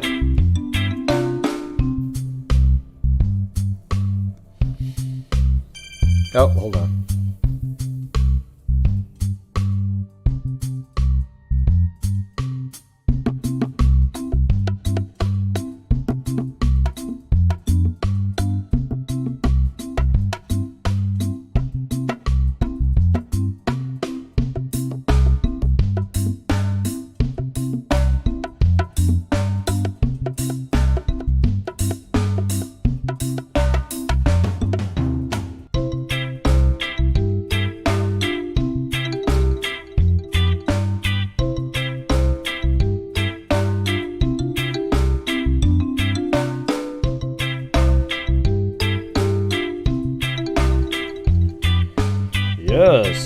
All right, you guys ready to go back?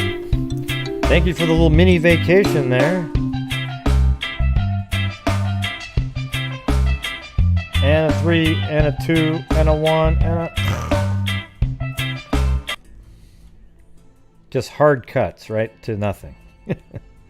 Oh, there you go. There's Bitsy Boo. Hope everyone's having a great weekend. Thanks to all the service members for our freedom. That's exactly right. Memorial Day.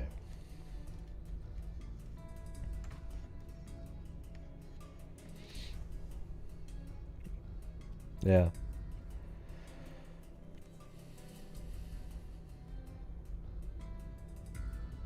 I mean, anybody that serves in the military is a hero.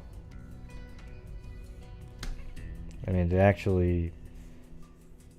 I mean, it's just insane. Like, their ability to go and, you know, go around the world and, you know, make sure that we're safe over here. It's crazy. When I say crazy, I don't mean it's, like, mentally crazy. Just, like, the sacrifice made. Yeah, you got into the Jimmy Buffett mood, huh?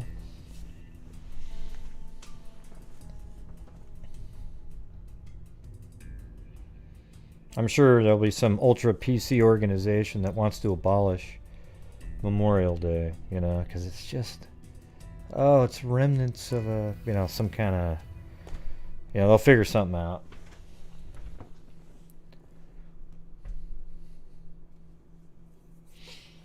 All right.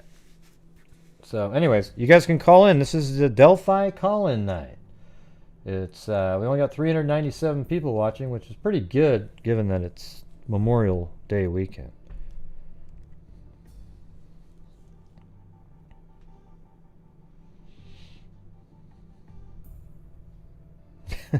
You just had pizza.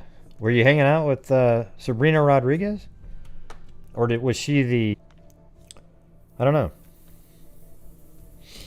You know, what if that's one of the signatures? Like a lock of hair missing or something.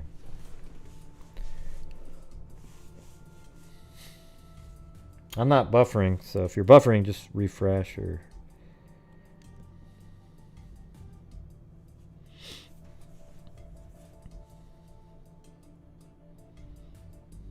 Nah, it really wasn't, though, Alicia Perecio. See, it's always people like you. I don't really understand why you think that the investigation was so bungled. It wasn't bungled at all. They did everything possible. FBI on the scene right away. It's just one of those situations where the killer didn't leave enough information behind and they just weren't able to track him down. That's just the way it is. Those cases exist. Law enforcement probably, I would say, did the most incredible job that you could ever imagine. There isn't one family member that's upset with, well, one. You know, Libby's mom. She's an anti-law enforcement type person in this case. So everything, whenever she says anything about it, I wouldn't even listen to it. You know, it's meaningless when she says, oh, law enforcement did this, they did that. It just doesn't mean anything. What you got to listen to are people like Becky, Mike, Kelsey, the people who have been around the whole time since the beginning. Okay? And that's the truth, what I just told you.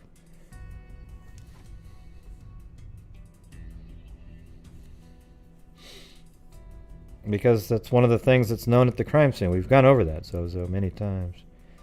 Yeah.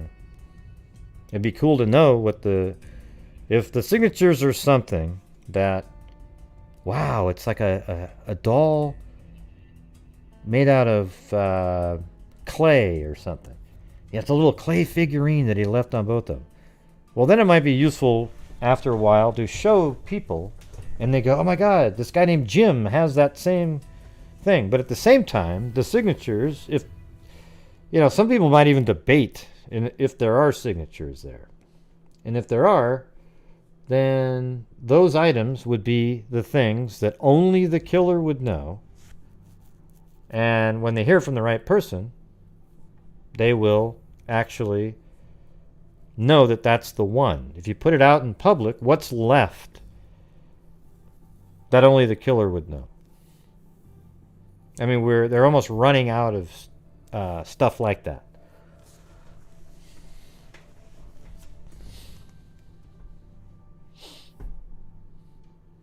Well, then they're going to know if he kills again, if it was related.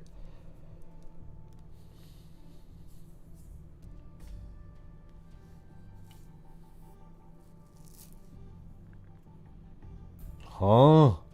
What does huh mean?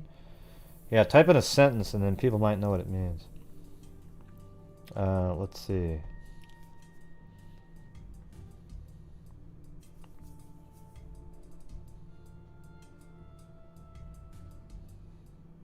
Ah. Yeah, that's awesome, Liz. Tell them thanks from all of us. Appreciate it.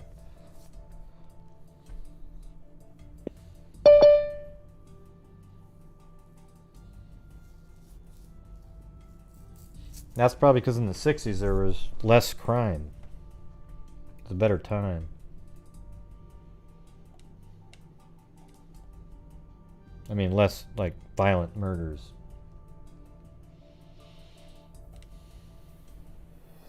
All right, 319.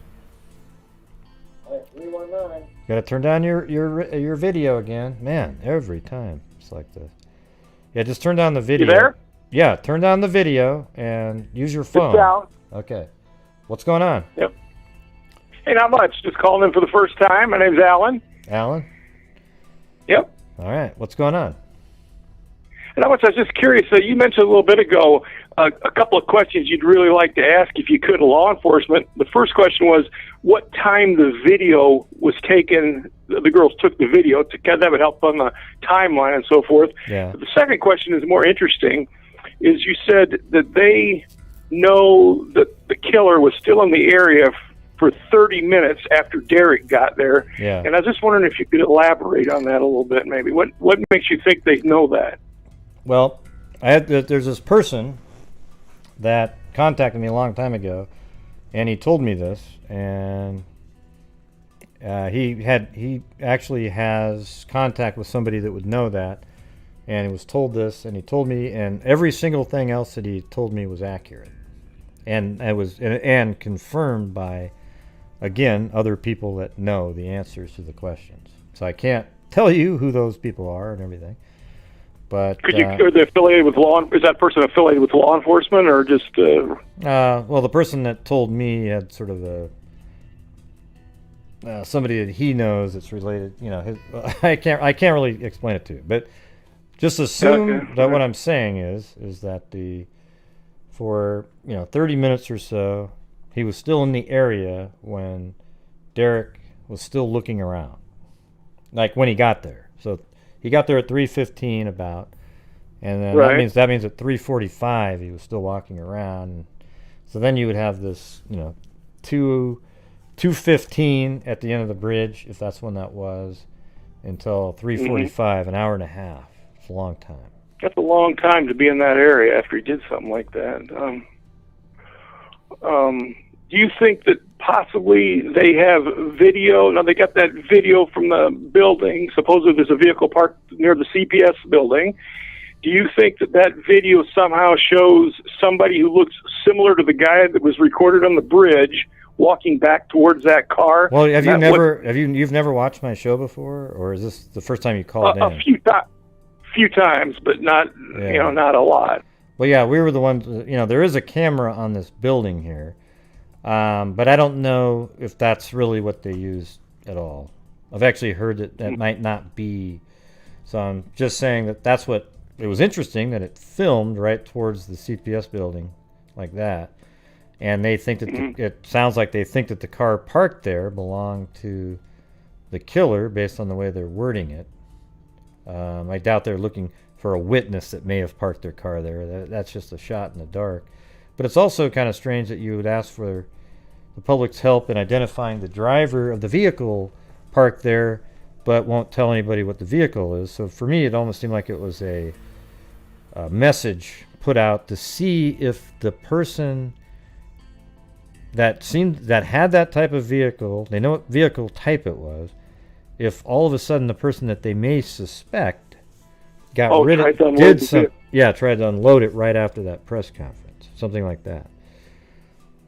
I see. I mean, because it's sort of weird. Like, how 2 years later, who in the hell is going to remember anything? Right. Nobody would remember if it was a white Chevy Malibu or something or whatever make it was. I mean, how the hell would you remember? Yeah. Yeah. It doesn't make okay. Yeah. So that's kind of a weird. The case is just frustrating because it's kind of at a point where, there was some newer information that came out this year with all the different HLN shows and whatnot, but it's still we need the public needs, wants more like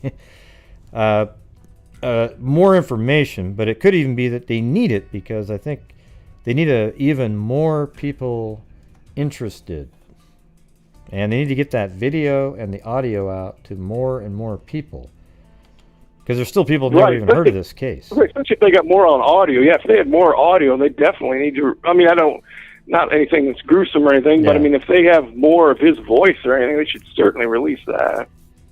Yeah, it's like, but here's the thing. What if he said something like, ordering them to disrobe or something? Would you want to hear that?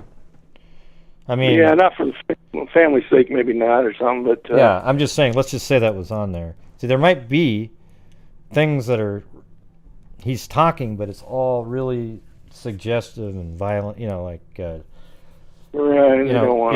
it's not just casual conversation, guys down the hill. That's pretty casual. Let's say a person that's related. Let's say there's a person that's related to this clown.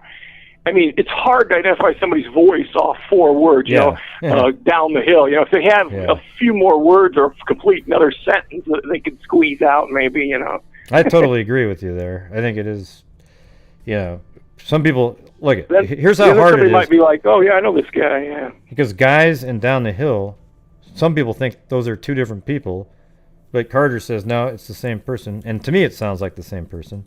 But there's people out there that go, oh, it's a different person. So even in that little bit, guys, and then down the hill, you have people go, oh, wait, that's a different person. You see? So it'd be great to have a full sentence or something that was just from that that's not person. Much to go on, yeah. Right. I agree. Another thing I think about when I study this and look at this is, I mean, if a guy, obviously he was planning to do this, he's got weapons, and I don't know why somebody would walk in on those trails planning on killing somebody and then knowing that they got to walk back out that far to that CPS parking. To me, that, speaking tactically or whatever, it just doesn't make sense. I mean, I think I'd want to park closer to the area that was, obviously the bridge is his hunting zone, if you will, his entrapment area. I'd want to be closer to that area and have my escape route closer at hand. So, when you're going to do something like that. Right, but he might not have known where he would. See, here's the thing, is that's why sometimes I don't think that the cemetery was something he planned to, like, go across the creek. Maybe the girls ran across the creek and he had to go get them. And then he ended up walking out because he knows the area. He walked out the cemetery way, then went down 300 for ways, then cut back on the trail somewhere. And then I did hear you say that before, yeah. Yeah, and then maybe goes to the Freedom Bridge and then goes on a path and then goes to the CPS building. Because he might have just wanted to attack the girls down there. Then maybe he was just going to walk across the bridge again. I mean, because he wouldn't have been wet. That's awful risky. That's awful. Yeah, that would be awful risky to do that. If you think ahead of time, you're thinking, I've got a knife, I'm going to attack 2 people or 1 person. Well, I think it was a gun. I think he had a gun, though. But, yeah. But so let's just say he walked across again. He still had the same clothing on, puts his head down and kind of walks. And he's not from the area, really, so nobody really knows who the hell he is. And then he just walks back down the trail. I think it's more likely, though, in this case, maybe that's what he was thinking of doing. However, maybe he would have changed it up if he had blood on him or something like that. I don't know. but it ended up where it sounds like he knew the area because he possibly went up through the cemetery out to 300, or he walked around through the woods back to the trail. Nobody has an answer to that. Hopefully law enforcement has more information on that. But one other thing I'd like to ask your opinion real quick. Let's say that law enforcement's wanting to know the driver of the vehicle. They already publicly stated that, or whatever. Let's say that, just hypothetically speaking, let's say that they cleared somebody next week. It was like, okay, we know who the guy parked the CBS. He is no longer a suspect, or whatever you want to call it. In your opinion, if they would clear that vehicle, where would be the next best place that you think the person might have parked if they used the vehicle? Well, then you might start, if you think that he planned to go across the creek and run up the bank over there. I guess it wouldn't even matter if he planned on it. He could have attended to assault them in that corner that I always point out, and then he was going to walk across the creek into his vehicle and drive away. I mean, there's a whole bunch of things that are possible. He could have parked at the cemetery, and then he could have walked through the woods. He could have walked through the woods and then went to where the parking area is, waiting, and then followed the girls, waiting for them to go into a trap because he knew nobody was in front of him, nobody behind, and then he followed them across. I mean, there's literally... I agree with that 100%. I agree with you 100% there that he had that trap set out. And once they went out on the bridge, he had them. As long as nobody else was coming in from the north, he had it. He had it perfect there, Yeah, I totally agree. Yeah, there's some people think maybe he was waiting on the south side, just waiting like a trapdoor spider for somebody to possibly walk across. I don't buy that one because where he's filmed, he's 60 feet away, but he was obviously even further because he was coming towards them. So why would he walk by them, walk 70 feet? You can see all the way across the bridge. You're right. No, I don't think he walked by him and turned around. I don't think he would do that. Well, there's many people that still throw that theory out there because it's, quote, possible. Okay, go ahead. I'm sorry. Well, they just say it's possible, so then they make it into a huge theory. I like to go with what's more likely, right? Mm-hmm. That to me also, I mean, there's a chance if they're found a shoe on the south side of the creek, there, to me, that almost is like a guarantee there was some type of altercation right there, and the gal lost her shoe, and that's when one of them, he might have been fighting with one of them, Libby, or the older one or whatever, and the younger one made a break for it right then, and that's how it ended up going over the creek. But I mean, there must have had to been altercation there. I guess she could have stepped in some mud and her shoe come off, but I bet anything that they had an altercation right there. Yeah, that's what I think. Her shoe came off, and they made a break for it. But yeah, I think there was some sort of... it makes more sense to me that he was going to take them back to this little corner back here and assault them and maybe even kill them and leave them there. But, something happened. If it is true that they did have to escape across the water, the shoe might be a nice little piece of circumstantial evidence suggesting that, right? That they actually ran across the creek to get away. There was some kind of a struggle, and maybe they were trying to get away. Or it could just be that there was an altercation on that side. She lost her shoe, and he still forced him across anyways, right? I mean, there's virtually like a million... I bet you law enforcement now has a really good idea based on, scuff marks and various things that they found out there at the crime scene when they processed it that kind of show a little bit more detail. Because one of the other things that the guy said was that it looked like they believe that Libby was dragged a certain amount of distance and she had bruises on her wrists, something like that. So she was pulled by her wrist, basically, and dragged. Is what you're saying. So it could be, maybe that was on the other side of the creek, getting up that bank, maybe. And they think the person would have to be really strong individual, because I think the information on the autopsy said Libby weighed 200 pounds, and if she was still alive, it'd be easier. But that'd be pretty tough to get her up that bank like that, pulling her by the wrist, something like that. So they think he'd have to be strong. I think he might have incapacitated one of those really quick and then was taking his time with the second person. Do you think that's possible, maybe? Yeah, that's actually... I think it might be that he killed, maybe Abby first, and then maybe, you know, I mean, it's hard to say for sure because some of the information that some of the speculations based on are from information that isn't verified by anybody. So I think it's definitely possible. You'd almost have to, right? One of them was killed before the other one. And, Right. You know, and so, you know, if there's two of them, he just probably thought, okay, I can control both of these people.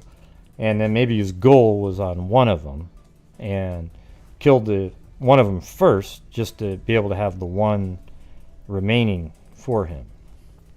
Mm-hmm. Yeah. Sounds like we think similar things. If he did park it, if he did park at the CPS building, and let's say he's down there, and those other people, Cheyenne or whatever her name was, showed up on the bridge. If he could heard somebody talking or sensed or whatever that there were people coming into the area now, and let's say he said, "I'm done. I got to get out of here now."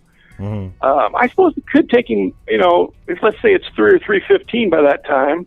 It could take him a while to walk back out to the CPS building. It could take that 20 to 30 minutes, you know, probably. Yeah, I mean, it's sort of interesting, like the timing said. That's why we really want to know what time the video was taken. Because it could be even way later than we thought. You know, the girls could have just been playing on the bridge for another 20 minutes. And so then you have this later time frame. And then you're getting closer to the time where Cheyenne and them were on the bridge. And therefore, he had to rush things because right around 3:10, he's trying to, you know, like, whoa, I hear some people up there, and he kind of quickly finished them off or whatever he was doing. You know, we don't have a clue what he was doing. Okay, that's the thing. Right. I mean, it hints strongly at a sexual assault to me. It does. I mean, yeah. Obviously, there seems like there's got to be a sexual motive to it. But it doesn't appear that he did any of it because there would have been semen somewhere. Right. Unless, I mean, if it was running a little bit later than what, you know, let's say it was 2:30 or later, and he got him over there, and there was a scuffle, blah, blah, blah. He's incapacitating him doing his bad deed there. And then he gets spooked because he hears voices. That's why he couldn't finish what he was going to do. Right, yeah, and then he killed him, and then he took off. Yeah. But that would have been, let's say that's like it. 3:15, and he's kind of walking around through the woods. I mean, maybe it's even like 3:20, and he's still around, and maybe a witness perhaps saw him, or maybe he's even on a different camera, because there's another camera in front of the Mears property. I think they had one. So if he was walking on 200 or 300 right here, maybe he showed up on that one. We just don't know. Yeah, that could be walk in front. Yeah, well, that's their property. That's the one kind of across from where the girls were dropped off originally, right? I mean, the Mears property. Yep. Yeah, okay. Yeah. Okay. And they were... Well, I mean, I don't know if they're ever going to... 4 years into this, I mean, I wish they would get a break or something. I mean, it's a complex problem. I mean, it's one of the more interesting crime scenes to analyze or whatever, but I just... kind of bugs me, you know, but also such. Yeah, it's missing a lot of stuff that you know, there's a lot of cases that I covered that are a long time ago in the newspapers that have a ton more information to speculate on. This one really has almost none. You know, it's like they were just walking. The only real piece of information is the video, and then that's it. We know where they were found, where different photos were taken. The video, we know where that was taken. We know all of that. We know they were made to go down the hill. Then their bodies were found the next day. And we just know that maybe there were some signatures, but we don't know what any of those are. You know, some of those old newspaper articles literally tell you what was left at the crime scene, and you can actually, you know, develop theories based on that. This is completely... Yeah, they should probably open up about the signatures too, unless it's like something that's really gruesome or something like this. But well, that's the thing. That's the thing. Towels left at the scenes or whatever. I don't know about that, but yeah, I mean, you might do signatures if you know, if that's the only thing left that they have, that only the killer would know, because there might be that everything else has been put out there by just different sources, and they kind of know that. So now they're sort of in this weird position where the only thing remaining about the crime scene are the signatures, and they want to keep something that only the killer will know. But So it they can sucks. weed out the morons who might try to take credit for it, right? Right. Right. But then at the same Right. time, though, it's like, man, maybe the They need signatures. to release more so people, they need to release maybe something. They need to release something more to give the kickstart the investigation a little further. Maybe get some more tips coming in, I think, or something. It's like maybe the signatures are the thing, the one piece that. See, here's what the sort of the irony is that the one piece that they're keeping that only the killer would know might be the one piece that actually solves the case in the public eye, right? It's so they're stuck in Right, this like weird. maybe a relative knows that, like if he left, like you said, like G.I. Joe dolls standing there or something. I mean, they'd be like, "Oh, I know so and so collects G.I. Joe dolls. Maybe he's kind of a weird dude. Maybe he's got something to do with it or whatever." Yeah, exactly. Yep. Yeah. That's it. Well, I mean, appreciate you taking my call, Gray, and keep up the good work, Cool. What's your name again? I forgot it. Alan. Oh, Alan. That's right. Yep. Okay, it's not Alan Phillips, is it? I'm just kidding. That was a DNA a case that was just solved with DNA. A lot of DNA, Alans that's out what there. I'm thinking. One other thing, real quick, is the DNA. I mean, one of two things. Either they've got some DNA and they don't have anybody to match it to. I'm sure they probably tried. If they had DNA, they would do genealogy. They must not have. Well, that was DNA another is kind thing. of tricky. They must not have a full thing of DNA. Well, yeah, or well, whatever. that's also what I was saying. If you go back to one of my videos, that same guy, he said that he even gave me the exact number of markers, and it's a really crappy number. Like it's literally. So they wouldn't. Yeah, you wouldn't. It's not even close to be able to do anything like that.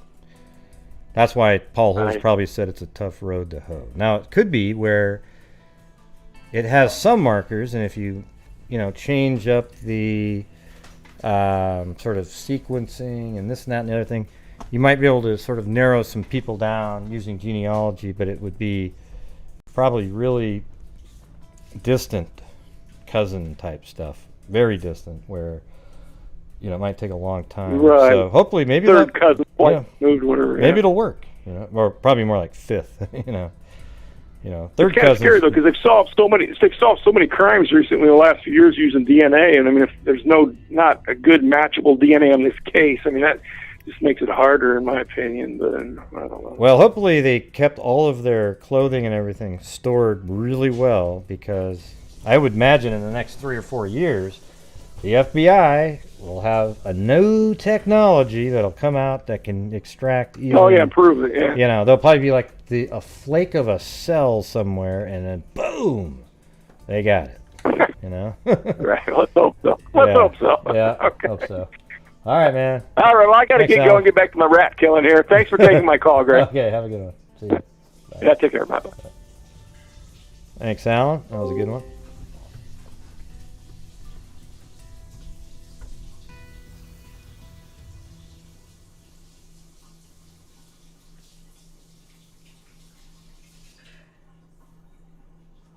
Just reading comments now. Yeah, they weren't shot.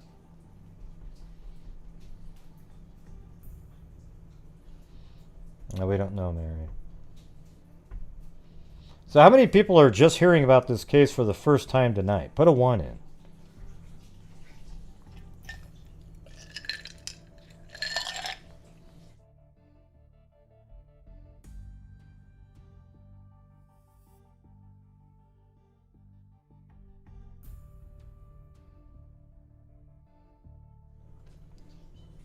Oh, there's one. Thomas Jordan.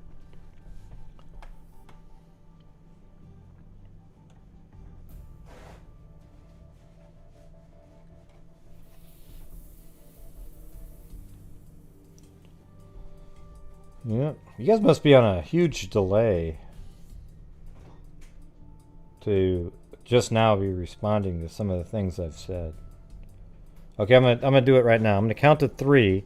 Right when I say 3, you type in 3. Okay, here we go. 1, 2, 3.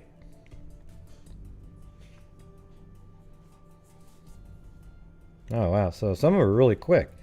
But some of you respond like 30. Wow, okay. All right, so Let's try it again. Now, everybody send in a super chat of $1 when I say on the count of 3. 1, 2. I'm kidding. Man, could you imagine? That stuff would be coming by like it was a slot machine. Did you see how fast that thing was shooting by?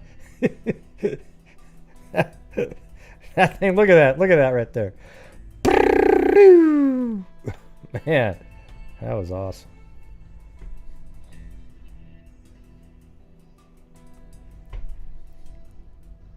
Oh, there you go. Look at Heather and DMDJ. All right. I was kidding on that one, but thank you guys. Angela Vincent, David Arnold, Cairo, Callie M. You got your butterfly stuff ready to go, Cairo? Cairo's selling butterflies inside of boxes. They're really cool. Like they spread their wings and mount them.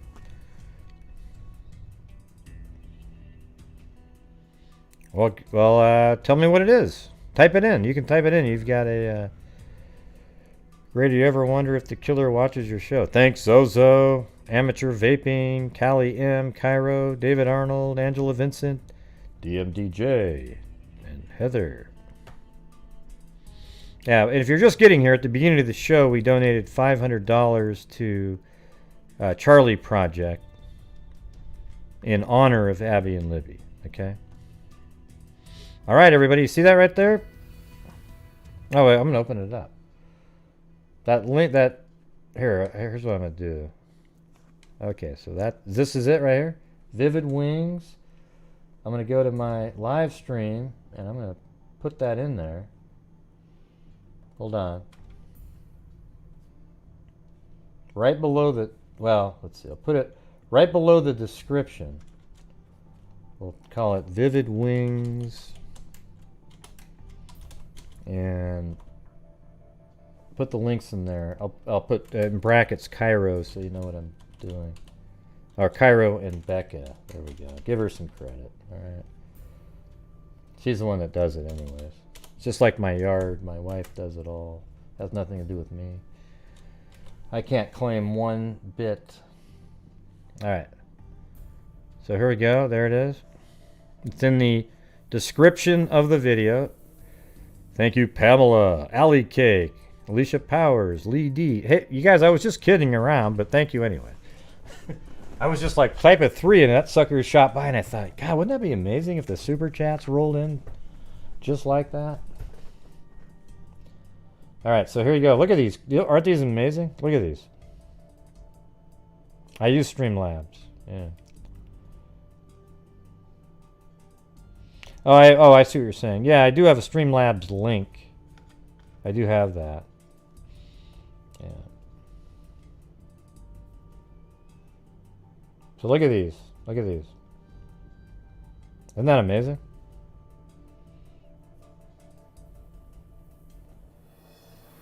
Look at that one. That one's one of the best ones I've ever seen.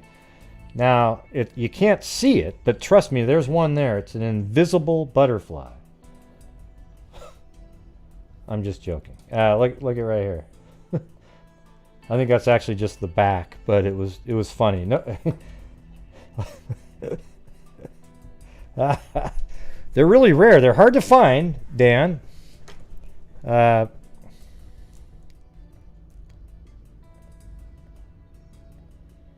Yeah, look at that. That's awesome.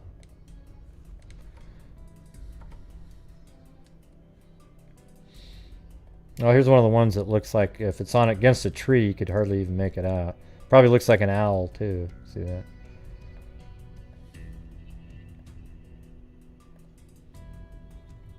Man, those are awesome. Do you have like a little write-up on each one? Or do you let people kind of just do their own research?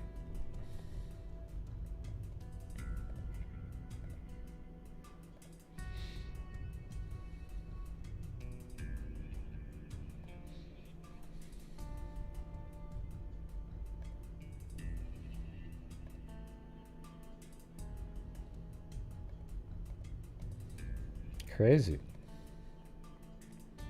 Look at all these. You got tons. Well, that's not even. There's more pages too. Look at.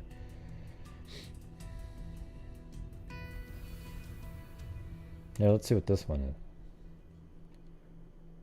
is. Ooh, turquoise.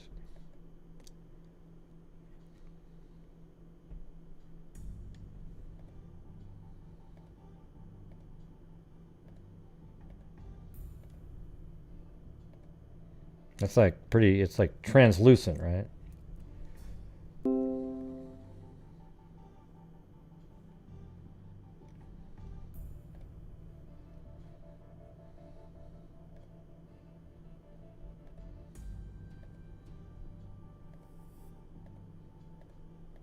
Crazy. All right, everybody, the link's in the description.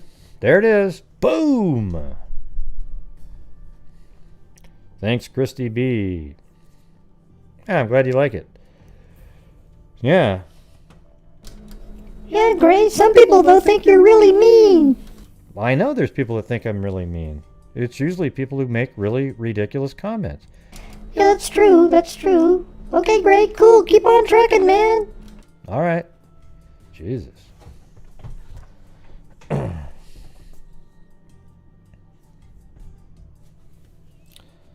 Yeah, those are really cool, Cairo. Can't wait to get mine, right? Come on, where is it? I'll have to take a picture of it and put it in the background.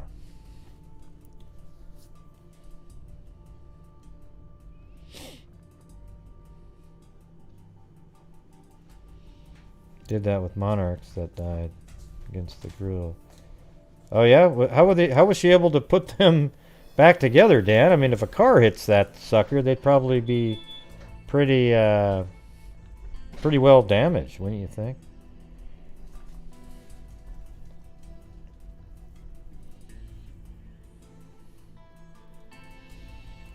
Go ahead, Frank. I'll let you ask it. Go ahead. Go ahead. What is it, Frank?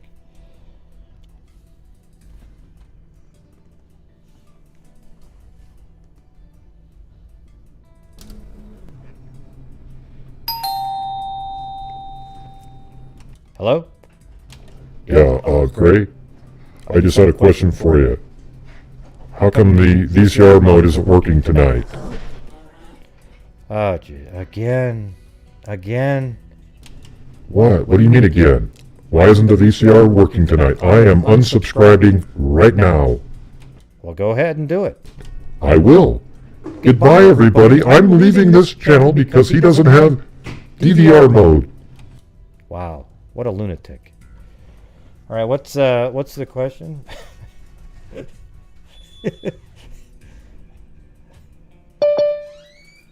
There we go.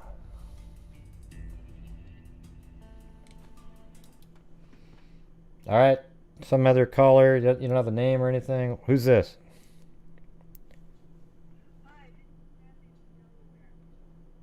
Oh boy. What's going on? Wanted to ask you about the satellite information that you had brought up. That was really interesting. Was it last week that you talked about that? Yeah. I thought that was, it seems like there might be some military satellite information. No, that would be available. They found the same one that I found. No, because when I talked to I think Holman, I sent it. I said, "Look, we found this." He goes, "I think that's the same one we had." See, they tried the same thing, but they couldn't find a better one. It's the same stuff's available to the public. That they're commercial satellite repositories, and anybody can buy them. They just didn't have one that was clear enough. Okay. I don't like the long pauses of silence. Are you there? Or? Yeah. But don't you think there's probably some military satellite imagery that wouldn't be available to the public, but they might make available to law enforcement? Yeah, they checked and it's not there. I mean, there isn't. Who checked? Well, there's no image that's clearer than the one that we were showing you. I just told you that. Did you hear me or? I did hear you, but what I'm saying is, don't you think there could be military satellite imagery that you or some member of the public would not have access to? Sure. I mean, when you say, could there be? Sure. We all have to say, sure. You know, I don't have an answer to that, nor would anybody here know the answer to that question. You know, maybe the satellite imagery that they have are the same satellites, and they sell satellite imagery to these other companies, because I'm sure they don't own satellites that go up there and map the Earth, so maybe they're buying it from them already. We don't know. Well, what leads me to think that might be a possibility is what you've often brought up, which was the press conference where they did ask for the public to identify that vehicle. Yeah. That maybe they have some clearer tracking information on that, either from a local camera or indeed from some. I bet it was like a camera. I think it was a camera on a building, probably filmed a car drive by, and then maybe later somebody said, or somebody was absolutely certain of a vehicle that they saw parked there. Like they drove by and said, "Oh no, I saw it. It was this," and they are 100% sure that they saw a specific vehicle parked there and a type. I think it's more like that. I don't think satellite imagery had anything to do with it. I was hoping. You may be right about that. Although if they had a geostationary satellite that picked up that area, they then would have a sequence of shots. That could actually show movement. So I don't know, but it would be great if they did. Well, they're working on a like a Google Earth type thing where you can watch it on video and go back in time. They did a test area where, I mean, it must have just taken up so much memory, but it was like, I don't know, let's just say 10 miles by 10 miles, and they could go back and rewind it a week and see like a video. So it means it's taking this massive image, 15 frames a second or so. I don't, let's say it was 30. It's just mind-boggling how much space you would need to store all that. Really, I mean, it would just be, on the order of tens of thousands of terabytes to be able to do something like that, and have it be clear enough to be helpful. Well, yeah, but the government has that kind of capacity. No, they don't. They were working on it, so we don't know if they have it everywhere. See, that's what I just explained it to you. I said they were working on that. We don't know if they have. That was a long time ago, and it takes up tons and tons of space. Okay, there was just a sample that they were showing a while ago, and so. We don't know if they have that yet or now at all. And if they do have that, well then, if it was on Delphi, they would have made an arrest already. It would have been easy. They would have been able to track it all down, know exactly where the person was going, look at the vehicle, then follow the vehicle on the road until it got somewhere, right? So obviously that doesn't exist at this point.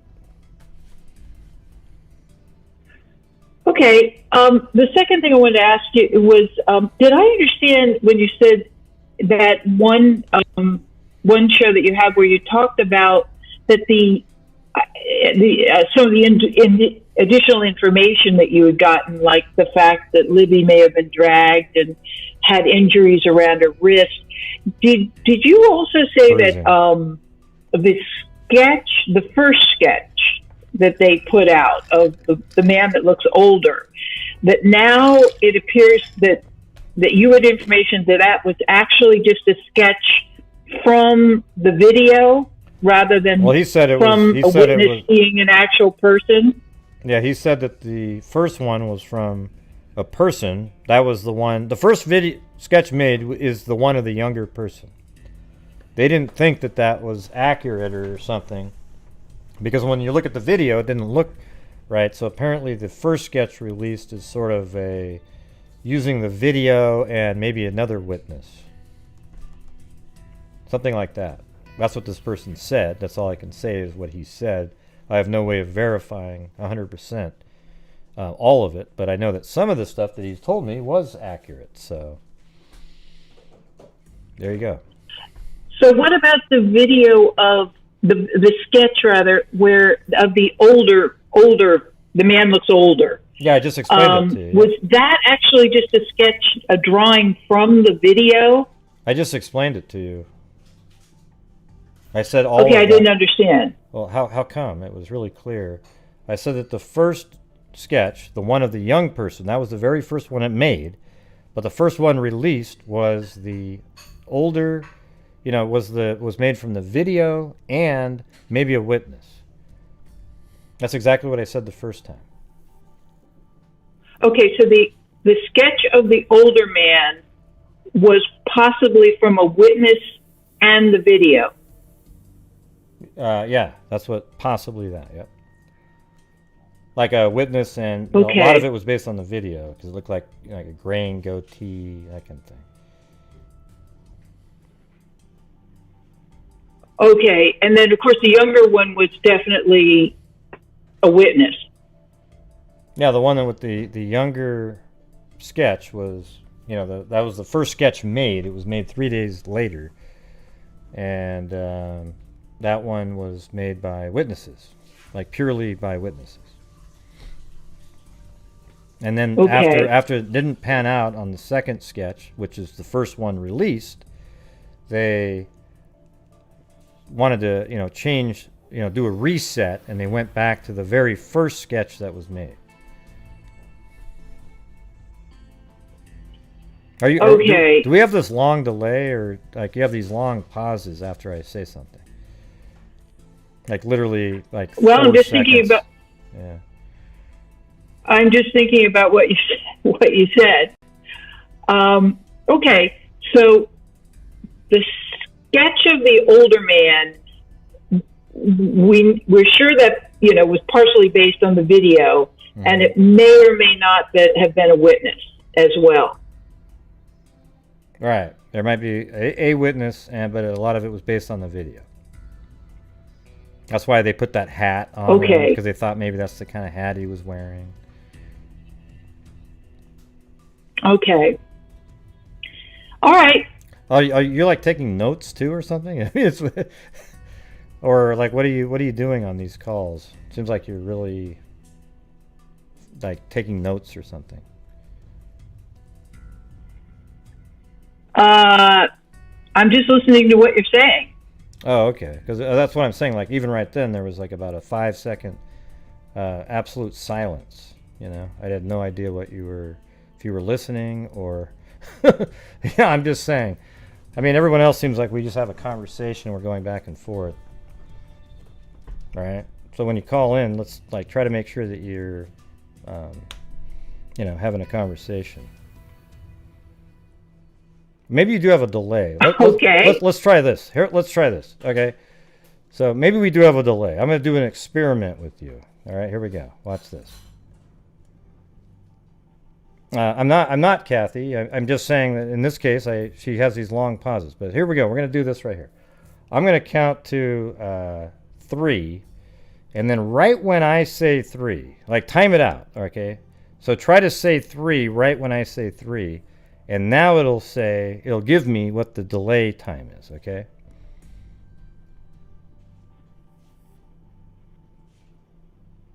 Hello, are you there? Yep, I'm waiting for you to say 3. Oh my God. Okay, here we go. 1, 2, 3. 3. Yeah, you're like 3 seconds behind. Okay, so that explains your long pauses. You got to hear what it sounds like. You go back and listen to it. It sounds like you're going, like, you say something to me and I'll show you how long it takes. Go ahead, say something. 1, 2, 3.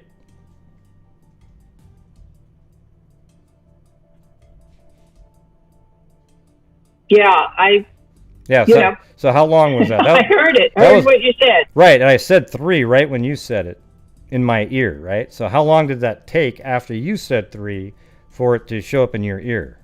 Like 4 seconds, right? Yeah. There we go. I don't know. I feel like I hear you perfectly, so I know. I don't know. No, that's what I'm saying. But I guess if there's a delay, I know, it's but a hold delay. on. No, but you just did the experiment, right? When you said 3 and then I said 3, how long after you said 3 did I say 3 in your ear?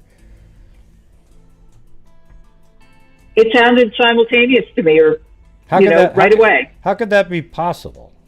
Because even right then, I said, never mind. This is too confusing. Yeah, I know that your words to me take 4 seconds for because when I went 1, 2, 3, and you said 3, it took 4 seconds for me to hear 3, but you said it right when I said it, right?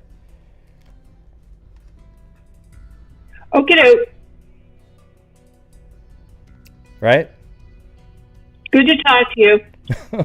Okay, all right. That's just wild. There's no way in hell hers couldn't be the same delay. If I have a 3-second delay, then she has a 3-second delay. There's no way in hell that could be like that.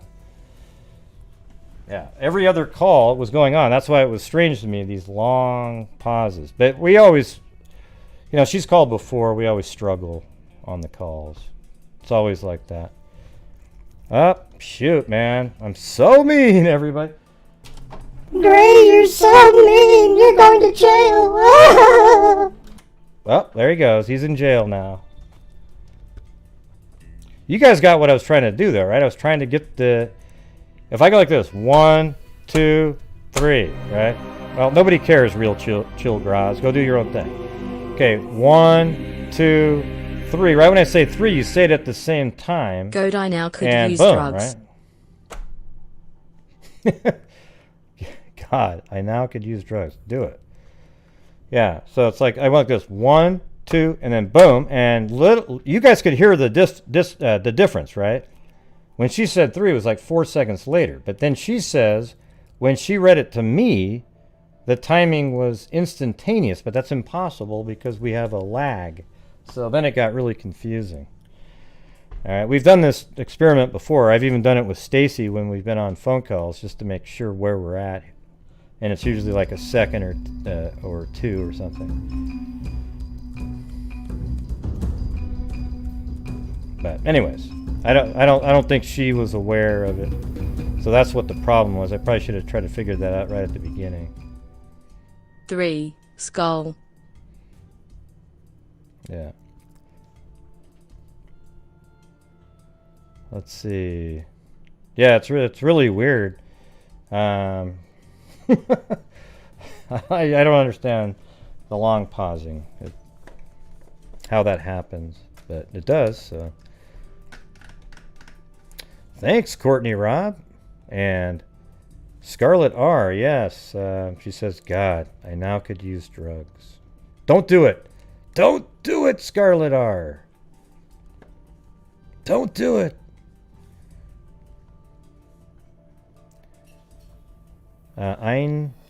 Something. I am dry. What are you saying? Ein Wein dry. I think ein means I, right? No, wait. Yeah.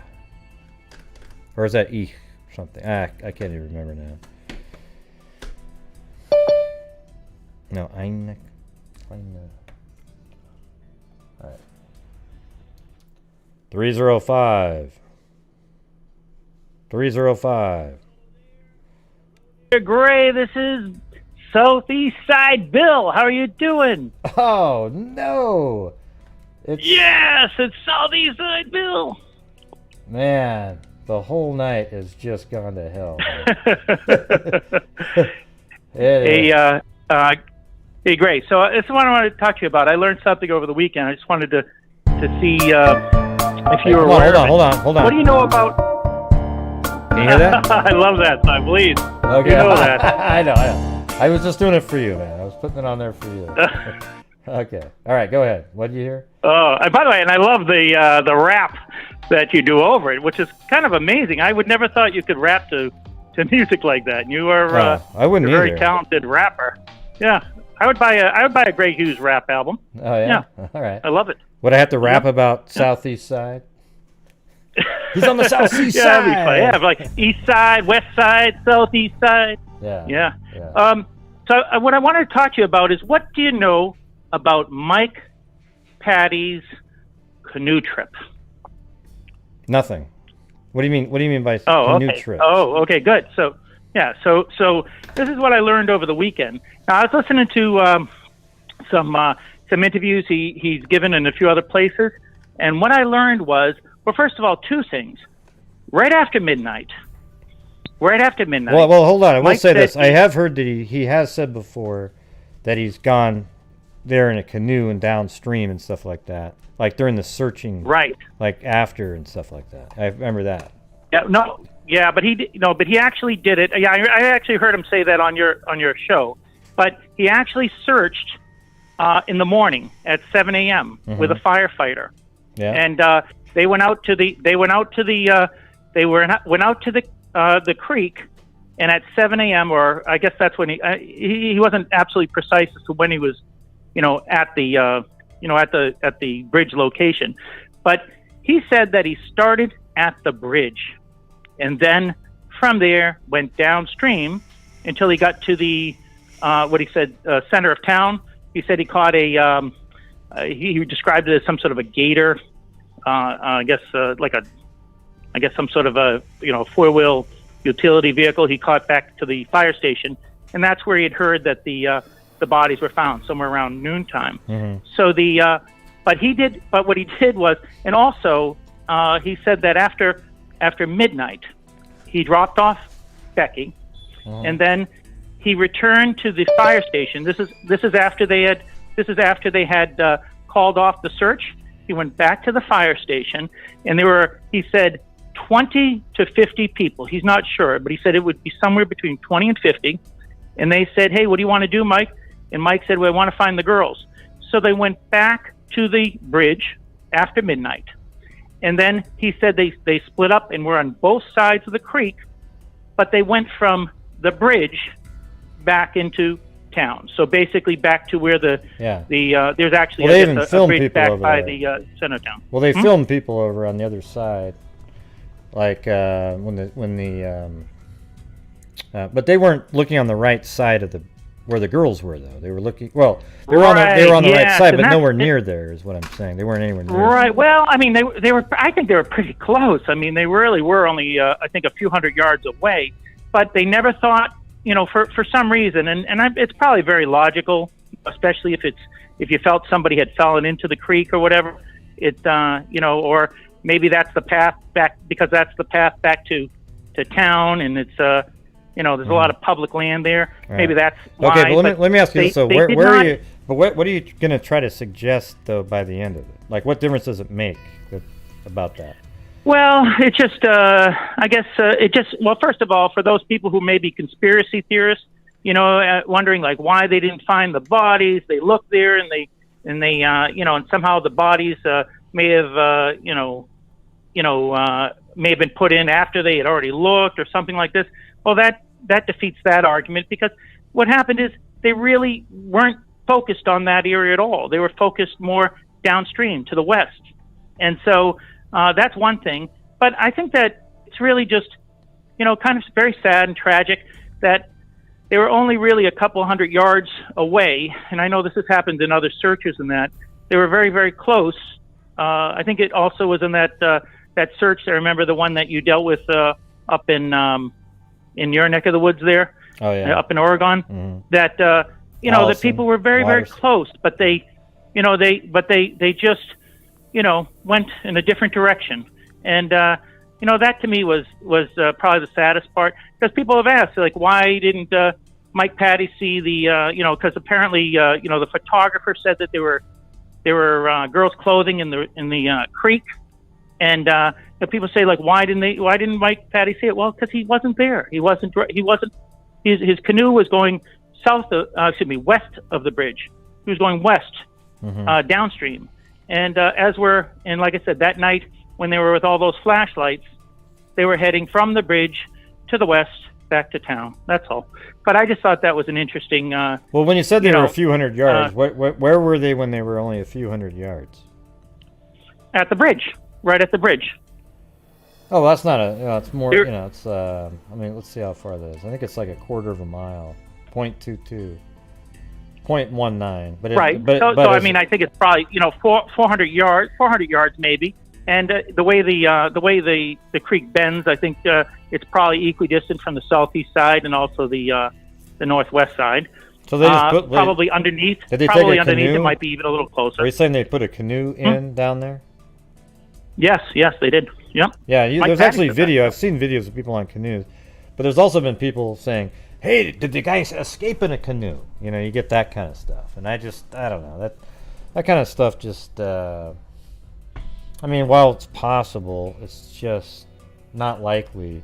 How would he have gotten the canoe there and back, and then load it into a car somewhere, or just leave the canoe? No, he said a firefighter. He said a firefighter did it. So no, I'm not talking about that. I'm talking about the the killer. Oh. People said the killer. Oh yeah, that's ridiculous. Yeah, that's absurd. That is absurd. Yeah. Right. And let's see. The only thing I also would say is I did get a kick out of. I haven't called in a while. I did get a kick out of the tiff you had with that other YouTuber with the Elephant Man things. And you're absolutely right. The more when you watch it, it validates everything you've said. It doesn't. You don't even need to say anything, because you just watch it. It's I just want apparent, people to see it to realize how ludicrous it is. And then also, like I said, if you look the guy up on newspapers.com from I think it was in Kansas or Kentucky, I can't remember, from just type his full name in. Right. It just shows up and there's all these articles. This guy claims this and he claims that, and he's going to solve this and he's going to solve that, and he's going to. Right. It's just it's unbelievable. It's the same shit. Yeah, but it wasn't reported. I got the feeling that the reporter who was reporting on his candidacy, I think he was running for president of the United States, perhaps, or vice president. I can't remember which. But the reporter appeared to be, tongue in cheek, reporting. He probably was, he was trying to play it straight. This candidate claims he's advised the president via fax machine, and and solve the save millions of lives and nuclear weapons and all the rest of it. It's funny. It is funny. That's wild. So, all right. All right. Yeah, I did. I got a kick out of it, and he does look like the Elephant Man. So, yeah, but I don't think they're any closer to solving it thanks to him. All right. Well, very good. I just wanted us to check in, but also, like I said, it was just a very interesting, explanation as to why, they didn't find them right away. And, it was a huge area. I mean, they were looking, and Becky said that she was actually assigned to search a crop field up right by where her house is. And so at the time that she learned that the bodies may have been found right around just after noontime, she was in a crop field up by her house. Who and was? She thought was silly, but who are you talking about? Becky? I'm talking about Becky Patty with Tara. They were there in a field, but that's where they were assigned. Their group was assigned. They had groups that were assigned in a grid all over the Delphi area. They were, the search was the search the next morning was done very organized, and that's why they found the bodies pretty quickly. And they were able to do it in daylight, where you could clearly see everything that was going on. So, all right, I see you got somebody calling in. Thank you for the music. Thank you for the great show. You're the only national, call-in talk show that I'm aware of on true crime. Well, there's others that copy. There's been ones that have tried to copy it using almost the exact same wording and everything, but I won't tell you which one. Really? Other Delphi ones, though. So. Well, you are Mr. Consistency, because I think you're on. I mean, you're not on every night, but you're on just about every night. So well, I do shows every single night, but I don't do. I do a show almost every single night of the year, but I don't do a call-in every night. That's for sure. But that's an amazing thing. Just doing a show every night is, I don't know. That's like brutal. I don't. Yeah, that's it's brutal. Well, it's brutal. It's brutal getting it together, but You know, when I get on the show, I love, you know, then it's fun because Well, you it's all clearly there. love it, right? Yeah, like, but it's brutal, like, You just clearly love every it. day getting everything ready, and then sometimes you think, well, maybe I'll do this, but you're like, no, I can't miss the you know, you got to keep No. on going all the time. Yeah. So, Yeah. All right. Well, I know you got a caller waiting. Thank you very much, and you know, have a great Memorial Day. well, you too. Appreciate you calling in. Bye bye. Southside bye-bye. Bill. All right, see you later. Yeah. Southside Bill. Yeah. Okay, hold on.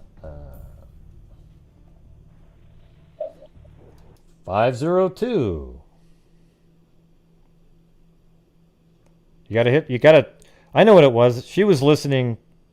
I know exactly what, okay, go ahead and turn down the audio from the show. I guarantee it. Now I just figured out what the last caller was doing. She was listening to the audio from the video, but not her phone. And that's why I sounded normal to her in her phone, but not, okay, I got it now. All right, go ahead. I can hear you. 502. What? The gym? I mean, the gym that I always refer to when I... Yeah. Yeah, probably another gym, but close enough. Well, no, I just always call every single unknown suspect a Jim because it's like a really generic name. Okay. Hey, well, I'm going to give you my theory, but first I'll tell you I saw a blurb. Your friend who does the DNA, she was working on the Australian guy, the Somerton man, I think was his Colleen name. Fitzpatrick? Yeah. Yes. They exhumed that guy last week. So you ought to get in touch with her. They're probably going to have a DNA result. She came on and well, she came on and talked about it, and she also had. Yeah, I listened to that show. It was great, and that's why I looked the guy up on the internet and all. Well, they had to do it twice because they went to exhume him, but he was too deep, so they had to wait a day, and then they were able to find him. Apparently, he was in really good condition too. I mean, he was still dead. Be cool to follow. He still wasn't alive, but yeah, he was in good condition in terms of the bones. You know, they were able to get DNA out of it. Anyways. Well, here's my deal. I've got my, you know, everybody calls in with their theory. Mine is great. It's not much different than yours. I will disagree with you in one very teeny tiny minor point, and I'm glad I'm following. What was that guy, Southside Bill? I may give him hope. I don't agree with him, but I think it's at least possible in one little way. I'll tell you the one thing I think that'll help him if he's still listening. I think that the guy probably, if he got there at noon that day, and I think he crosses that bridge first thing, he's got to go check it out. Yeah, he could have done. You know, the area you've identified down below the hill and over there in the corner where you're under the bluff and nobody could see you. I think he's gonna go check that out that day and make sure there's nobody there. And then, like you say, when he's over he goes back, he stalks the trails. He knows there's nobody down there. But if he just drives to the parking lot, hits the trails, he can't be sure there's nobody already over there just hanging around. So I think he probably went over there and checked them out. Now, if it's just luck, bad luck for the girls, and you know, maybe Southside Bill gets his way, and when he comes up to the bridge from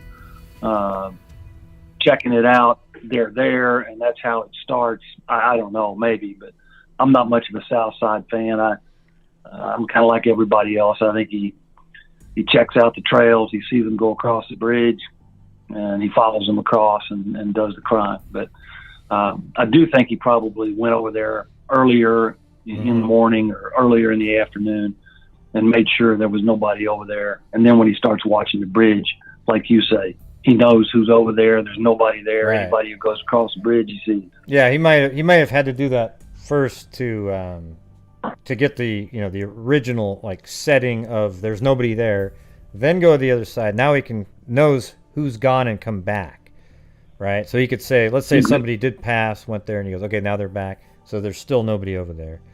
And he knew the girls were alone and there was nobody in front of him. And that's why he made his move. And nobody came onto the bridge behind him or he would have called it off, did the old scratch his head and keep on walking, like he was doing something else. He wouldn't have done anything if anybody, because I guaranteed he looked behind him before he made that final, get down the hill, that type of thing. He made sure there's nobody behind him at that point, but he already knew nobody was in front of him. Yeah, I agree, and it's that level of planning that kind of feeds into. I mean, I'm not a profiler. I don't know how they do that stuff, but that kind of feeds the kind of guy I think he is. You know, he planned this. To me, because he knew the lay of the land, I'd say he probably either grew up in Delphi or maybe was at least hanging around there in his teenage years, enough to know that bridge was there. You know, and if it's a hangout for young people, maybe he's one of those guys, he rides his bike out there when he's a kid or he's a teenager there. But, you know, he knows how to get to that bridge when most people don't.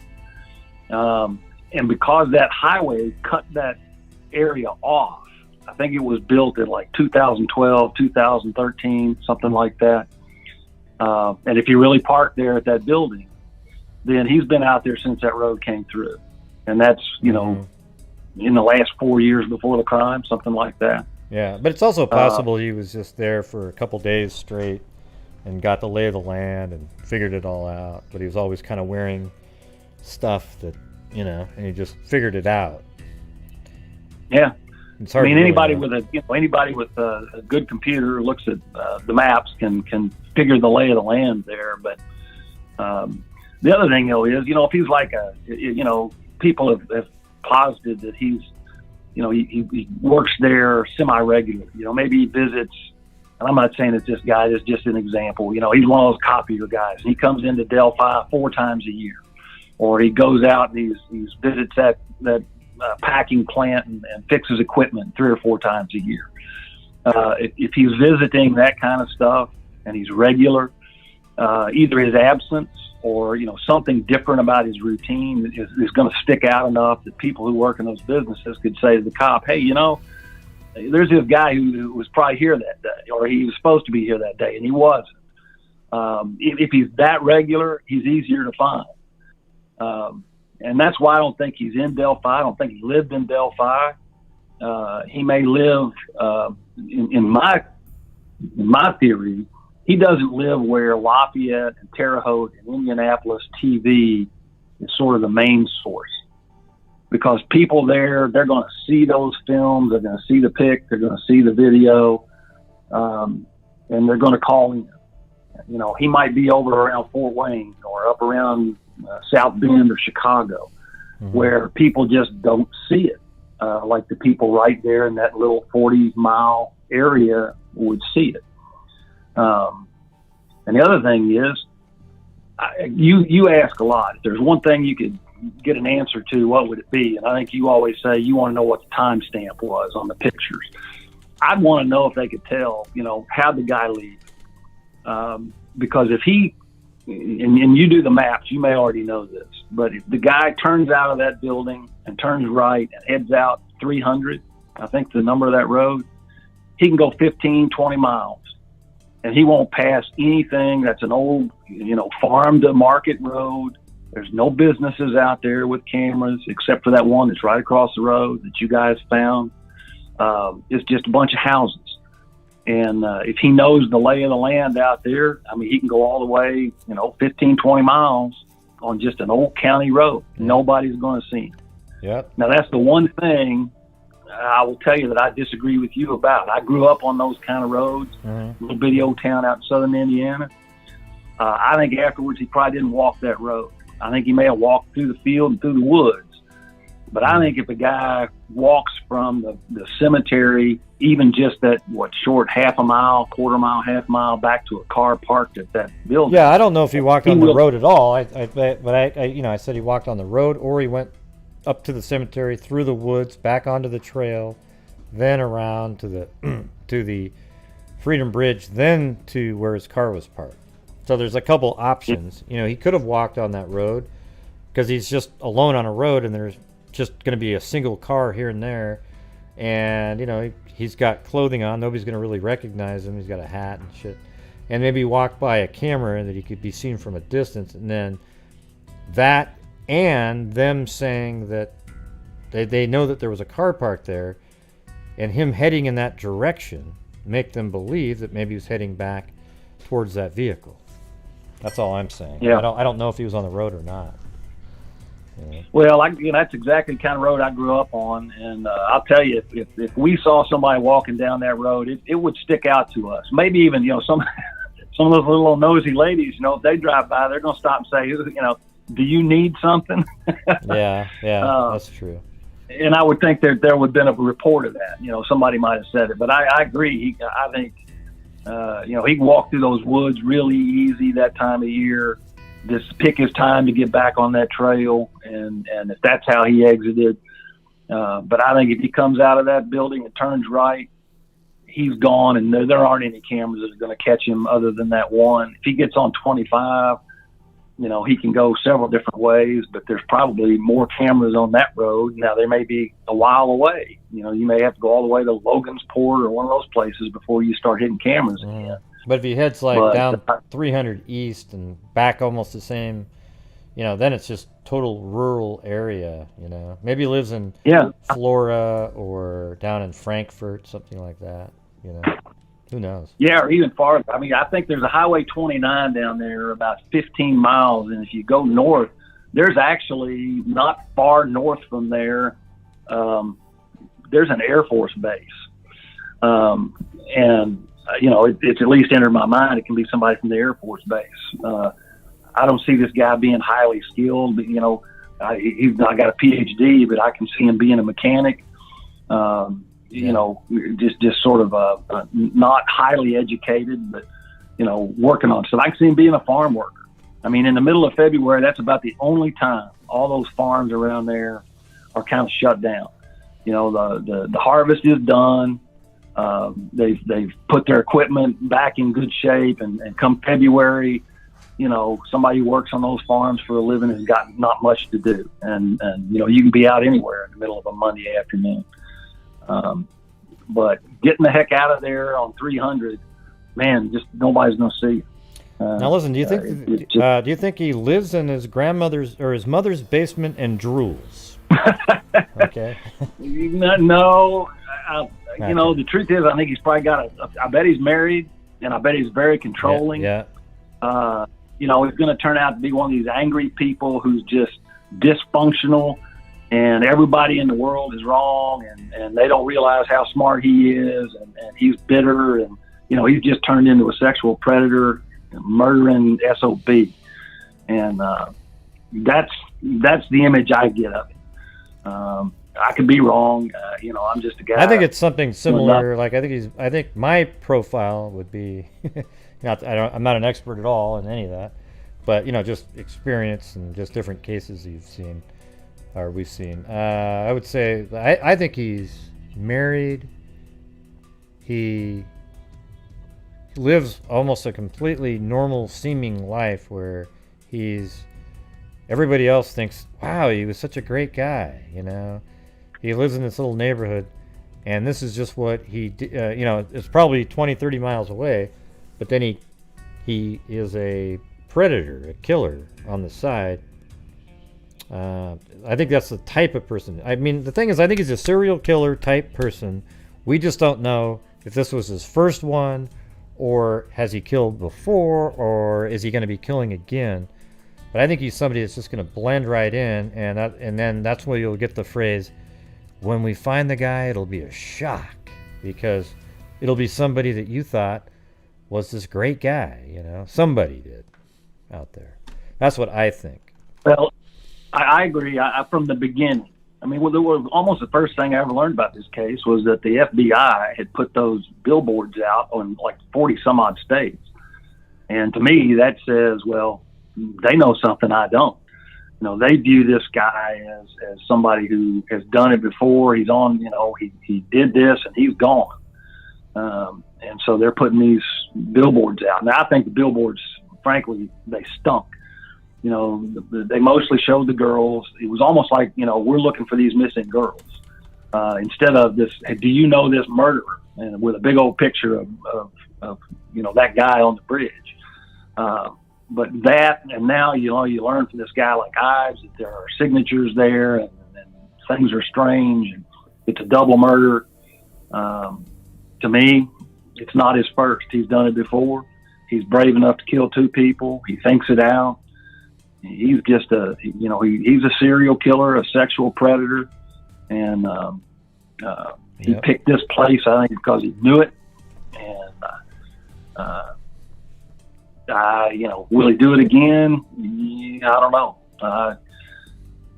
I don't think they can help themselves. He probably thinks he's fooling everybody. He's one of those guys who thinks nobody's as smart as me. The world ought to make me the emperor. I'm just so smart. Yeah. And they don't recognize it, so I'll show them. Well, he might think that in his head, but maybe he doesn't show that to other people. He's always plotting. He's planning, and but I don't know. But see, the thing is to me that right there, what you're talking about, somebody that would be doing some other type of a crime. It seems like, like somebody's saying stuff like, "I'm the smartest person in the world. I know better than them. I'll show them." That doesn't seem like a predator that would kill 13-year-olds. That sounds like somebody that would go blow up a building or go to a workplace and try to kill people and try to get away with it or something. But you see what I'm saying? It doesn't have the sexual angle in it. Like, to me, it seems I think this guy sort of more seems like somebody that's he's probably he's a sexual predator, and he's always known that he's that type of person, and then he just has a cover for it so that he can do those types of things. Maybe he's changed his MO too, or his basically his MO after the killing of Abby and Libby, because he needs to change it up a little bit to make it not match, so that it throws people off. So it's hard to say. I don't know. I'm just kind of trying to figure out, like what you were saying about his personality. Seems like a different type of a killer in that one. Well, the sexual predator part is the key. The rest of it is I guess, the icing on the cake. But no question, to me, this was about, he's hunting. Mm-hmm. He's a sexual predator who kills. And, I can see that he lives around there, but I don't think he lives in Delphi. I don't think he visits regularly. He used to. He knew it. He knew it well enough to go there and do this. Mm-hmm. But, yep. And I think it's got to be eventually the technology catches him. Either that or, he does it again and they catch him and they have to negotiate a plea deal with him to find out what happened here. But those are my thoughts. And well, they're good ones. I like your rational thinker. It's always well. Good I appreciate you. You and your freaks, you keep it alive and doing it every week, and that's what needs to happen. I mean, everybody, a lot of people complain. They keep saying, "What's the one thing?" Well, the one thing is, one person who knows this guy needs to see that video and that picture and go, "Damn, I know that guy. Yeah, I'm calling the cop." And I have said, it might be a person named Jim. I've said that before. So what I'm saying is, if it turns out to be a Jim, I wasn't referring to you. Okay, it was just. Boy, I sure hope not. I need him to be named Joe or something, anything but Jim. Yeah, I also won't be a psychic. I won't be a psychic if it turns out to be a Jim, because it was just me using a generic name. Yeah. Well, and the other thing is, I don't really buy into the theory much. I mean, I understand it. I suppose I could be convinced, but I don't think there's somebody sitting around out there who knows this guy did it and just isn't calling in because it's his cousin or a brother. Man, that takes a whole different kind of person too. I mean, they're not as bad as the guy who does the killing, but geez, if you know this guy killed these girls and you're just not calling in, I can't get that. Not today, not with technology. Surely you can get 20 seconds and get hold of the cops and say, I know that guy. Yeah, I agree. To me, that's why I just think the cops haven't heard from the right people yet, and the right people need to see that video and hear a show maybe like yours and see it and call in. So I agree. Hopefully somebody will call in one of these days with that information. Now, when are you having the Somerton guy back on? That's probably when next time I'll listen. Probably be, well, we do Delphi every Sunday, but probably, I don't know when it'll be, because they're actually going to do genetic genealogy on the remains. So hopefully we can get. That might be the next time. So that might be a while. Well, Colleen Fitzpatrick, I guess she'll probably go over there at some point. I read up on it. Her name's mentioned pretty prominently and all of that stuff on this side of the ocean. So I'm sure she'll have information about it. And we're appreciate actually you turning me on. Turning me on to that. Yeah, it's a pretty crazy case, that one. You'd think that one nurse lady who gave the same book to somebody else would have something to do with his. Yeah, it's so bizarre. This really random book, you know. I don't know if you read about that part, but yeah, I did. 2 and 2 is 4. I agree. She knew more than she told. And we're actually on identifying. Colleen Fitzpatrick has a organization or a company called Identifinders, and Gray Hughes Investigates and the Freaks are now listed on there as donors for helping to solve cases. So that's pretty cool. Yeah. Yeah, it is. You do good work, and I appreciate you having me on. And I'll keep listening, and I'll let you talk to somebody else and give them hell. All right, man. Thanks, Jim. Appreciate it. Jim. All right. 562. 562. Hello. Who's this?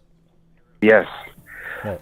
Well, first I wanted to talk about, what the police say, because then at least we can go to more of a factual base of what we're trying to conclude from.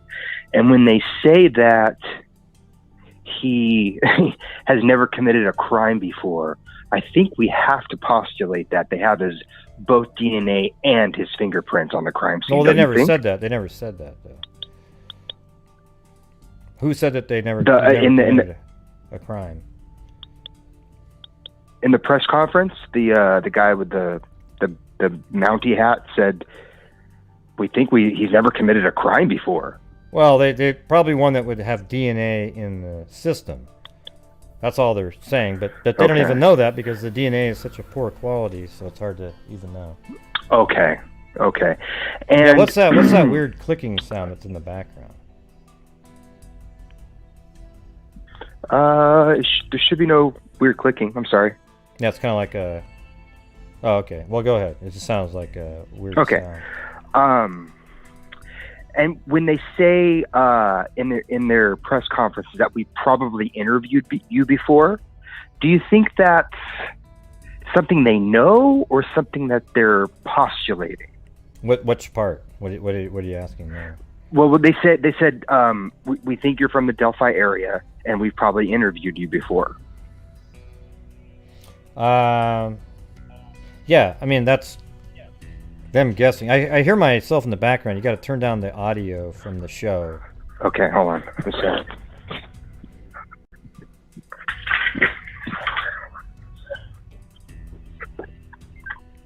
Okay, it's off. Okay. Yeah, let's see. It's the part about them that they think he lived in the area and that they've questioned him before. To me that seems like they're thinking that because they've determined that they believe he's a local person because of how he maneuvered around the crime scene. So they think he's a local person, so I think that's more like that led to them saying that. I see. Do you put much credence in the some eyewitness report that there was a car with multiple stickers on the back of it? I don't put any. I don't know. I think there's an image that's floating around of a car or somebody filming it through a window. And I don't know. Because I was thinking, I visited a lot of national parks, Yosemite, Yellowstone, Zion, and people who visit national parks love to put stickers on the back of their cars. So I was thinking maybe that could be an alternative profile of some guy who, maybe he had never done this before, but he'd fantasized about it. Mm-hmm. He was a park hopper. Yeah, but hold on one second though. See, what you're doing right now is we talk about this, the ancient aliens theory. Because what you're doing, Okay. because what you're doing is you're starting off with something that is just a wild rumor that nobody has a clue if that's even reality, and then you're speculating on that. Okay? Because that whole thing about the car of the stickers is just you hearing somebody say that, and now you're going to go down a rabbit hole, a massive rabbit hole. Okay, then let's talk about the two different, sketches. Do you think that the first sketch was an eyewitness sketch, and then the second sketch is just based off of the video? Yeah, well, the second sketch, though, is the first one. Well, hold on. The one with the older guy with the hat on, that's the first sketch that was released, but it was the second one created, apparently. The first one created was the younger one, and they held on to it because they thought, I don't know, that doesn't seem... And then they made a video, an image of somebody using the video and perhaps a witness as well. Something like that. Okay. And that was the first one. My last thought, my only last thought was, this guy is sort of a BTK type Dennis Rader figure, but without the confidence. Yeah. Well, I've mentioned like maybe he's like a Dennis Radar, that type of person where he sort of fits in the community. So you think this man was sort of like on like this mission from hell, unfortunately, pardon my French, to like kill two girls that day, and he just got lucky by coming across two girls who were unsupervised? I don't think he got lucky. I think he waited for an opportunity where he knew nobody was in front of him, and he knew nobody was behind him, and he knew that he had a chance to be able... I think he was hunting that day for people, and that day just happened to be a really incredibly unlucky day for Abby and Libby, but I think anybody else who had done that same thing would have been caught in that same trap. See, I believe it's very clear in the video of BG that he has his hand on a weapon. I mean, you can see it bulging in his pocket. And I've seen video of that he was only 13 seconds, if he wanted to be, from them videoing him. I mean, he could traverse 13 seconds and pull a weapon on two girls. They're not going to be able to do anything. Who's saying that isn't? I mean, on this channel, we've said every single day for 4 years that he had a gun. They heard a click. They believe he has a gun, and he forced him down the hill. And he was filmed 60 feet away. We figured that out on this channel, that he was 60 feet away when that was being filmed. And Abby's still on the bridge. He caught up to him, but Abby got behind Libby as the guy's approaching. And Libby's standing off the end of the bridge, about 2 feet to the left of the right rail, with the phone down low, filming the bridge. Okay? And he has a weapon. We don't know 100% if that's what he's propping up in that one pocket, but he definitely, they believe he has a gun. I think it is, looks though. Just like a... Yeah, I mean, you see a bulge. I mean, he's got his hand you see a bulge. We it. just can't tell, like I've had people tell me that they know what type of gun it was. That's bullshit, okay? I don't know about that. That's a little extreme, but I mean, well, clearly really he's got, extreme. he's got something to control two people at once. Yeah, I think he's propping up, his left hand's in his left pocket, his right hand is higher up, holding a gun in the pocket, and kind of, how like you can put the gun in your pocket and then you let your hand sort of rest in there, and it sort of rotates the gun upwards. Sure. I think that's kind of what's going on in that. And I heard, I have somebody that knows exactly what was on the video from way back when it all happened, sent me an email because she's friends with one of the persons that got to watch it. And she told me that Abby even said, is that a gun? That's a gun. Like that. So that's actually wow. That's what she said, and everything else she said in there was accurate.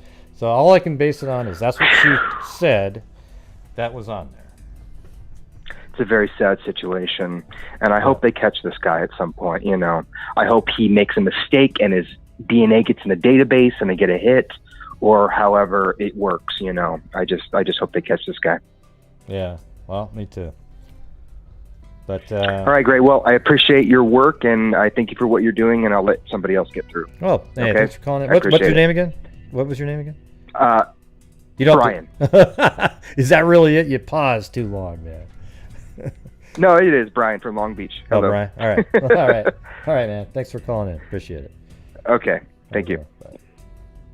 So, Brian from Long Beach. Well, thanks, Jenny Penny. Welcome back.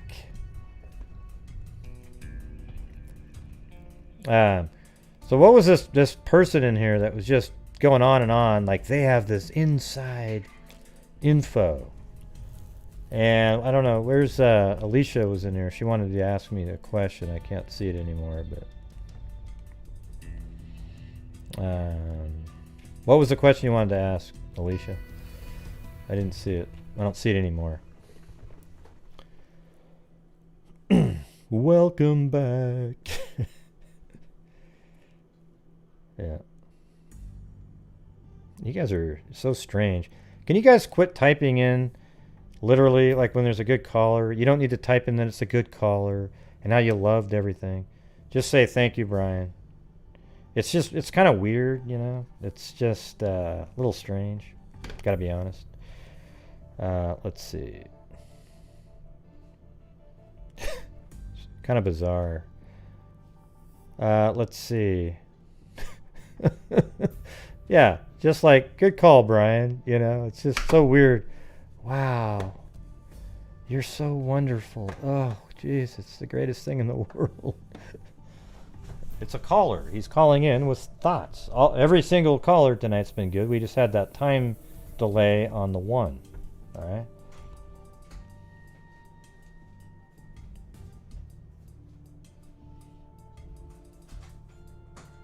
Yeah, they'll call again because they had a good time on there. You don't need to pump them up.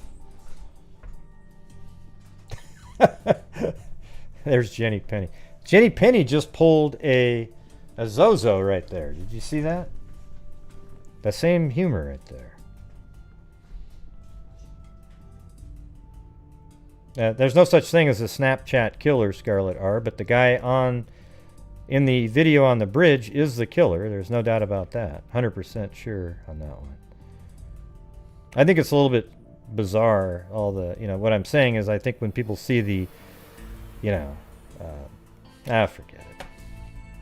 I like everybody complimenting the callers, but it's the way they are. It's just strange, you know. Like, ooh, what a sexy caller. Ooh. That kind of stuff. It's kind of, I don't think they even appreciate that.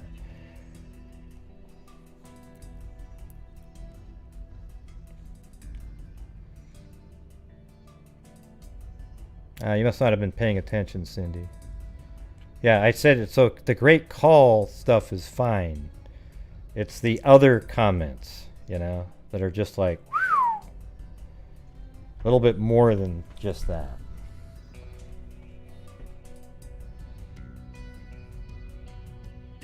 It almost seems, you know what it feels like? That it's patronizing the caller.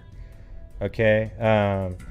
That's the feeling I get when I see it. It's like you're patronizing them. They're like, yeah, I know, I'm not a dummy. I just made a call, and you're making it sound. Yeah, I guess that's true though. That we've covered the Delphi case, and during that time, there's been so many ridiculous people that have called in that. When you have like a show now where there's 5 or 6 callers that are articulate and have good points, it's like, wow, great caller. Whoa. You know, but I feel like it's kind of condescending to them. All right, let's see. Because they're not dummies. Nobody that's called in tonight's a dummy and needs the confidence boost. Right? Right. Just let people call in and say, hey, thank you for the call. Good, you know, good stuff. Yeah. I know, that's what I'm saying, Cindy. That's exactly right.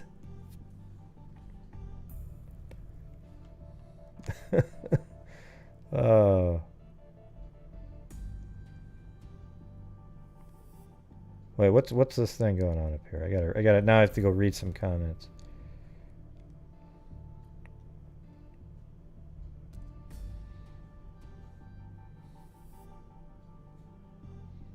It's a little bit like how Joe Biden referred to Obama. Remember when he said he's articulate. He's this. It's really condescending. I mean, Obama, he knows he's articulate. He is articulate. He didn't need to say that back then. Remember? That's the same kind of thought that I have when people do that. Yes, these people are smart people. Let's see. What is the... I'm trying to figure out this conversation. Yeah. Yeah, I mean, but that's depressing. Oh my God. You can't say a caller is sweet? Why is that depressing? Yeah, I mean, listen, if we're doing a call-in show where people are calling in and they say they're talking about the show and how it's helped them or something or whatever, it's sweet or, you know, no, he wasn't an asshole. Jesus, you guys are crazy. Oh, wow. Thanks, Stacy. Ray, you do so many wonderful things for the true crime community. Thank you for being a voice for victims and their families. You're the best. Love you, my friend, and love this wonderful freak family so much. Love being here with you all. Well, we all love you too, Stacy. I mean, Stacy's just, you know, one of the nicest people there ever was. I mean, just, I've talked to her in person multiple times. We did a show called, it was on the Dyatlov Pass craziness. And she has a book on Amazon, and believe it or not, she doesn't pay me to say that. It's in every one of my videos description is a link to, she has a book called Death of Nine, the Dyatlov Pass. What's the last word of that? What's the last part of that one, Stacy? The Dyatlov Pass something. My brain isn't remembering now. Well, there is, but I don't have the animations turned on right now. Tim, is that okay, Tim? Are you here just waiting to wonder?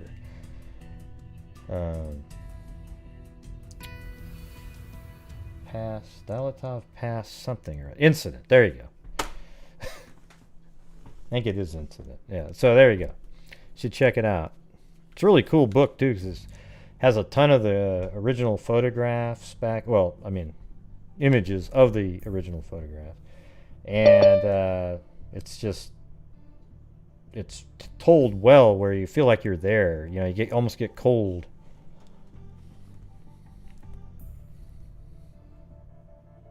Yeah, but why would you care, Tim, I guess. All right, 219. Yeah. Hello? 219. Hello? Hey, Greg. Sorry, it's Catherine. I was trying to unmute there for you. Hey, how's it going? Hey, it's going good. Got a couple of thoughts here, and if you could please clarify for me, and I'm sorry if this is something you've covered before, but, you know, I kind of randomly check out your channel when I have time. And, oh, but by the way, I do love when you have Dr. Colleen on, too. Mm-hmm. She's great. And some of these unusual cases, like the guy that was, you know, stuck in the mountains after killing those two ladies. Crazy stuff. So, anyway, there was a press conference that I rewatched, and this is what I'm hoping you can clarify. If this was when after they decided to take a different direction or not, I can't remember which press conference. But one of the officers, it wasn't Doug Carter and it wasn't Tobe Lesenby, said something to the effect that they can't rule out more than one person being involved in the murders. And then the other day, I watched a recent interview by a couple of ladies who I think normally do a podcast, and they were interviewing Libby's mother. And she said something about she believes it may be a father and a son. And this was just recently that she said this. Do you have any thoughts on this?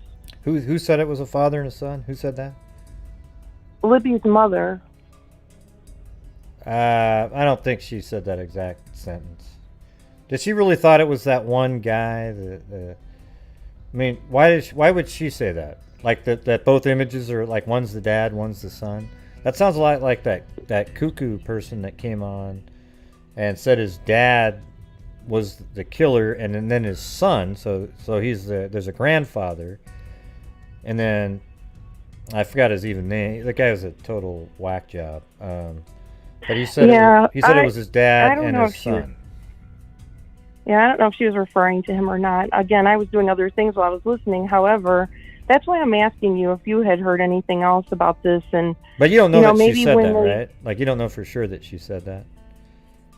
Oh, no, I'm pretty sure. I'm almost positive she said it. And again, and this was a recent interview. I think it was just a couple of weeks ago that the ladies interviewed her. Yeah. So, yeah, that's why I thought that was kind of odd. Because I thought that the main consensus, or general consensus, I should say, was that it was, one killer. So to hear it from her mother was kind of, weird, but interesting. And then I guess, I did check out something else, because I had mentioned not that he was escaping by a canoe or a helicopter or anything crazy.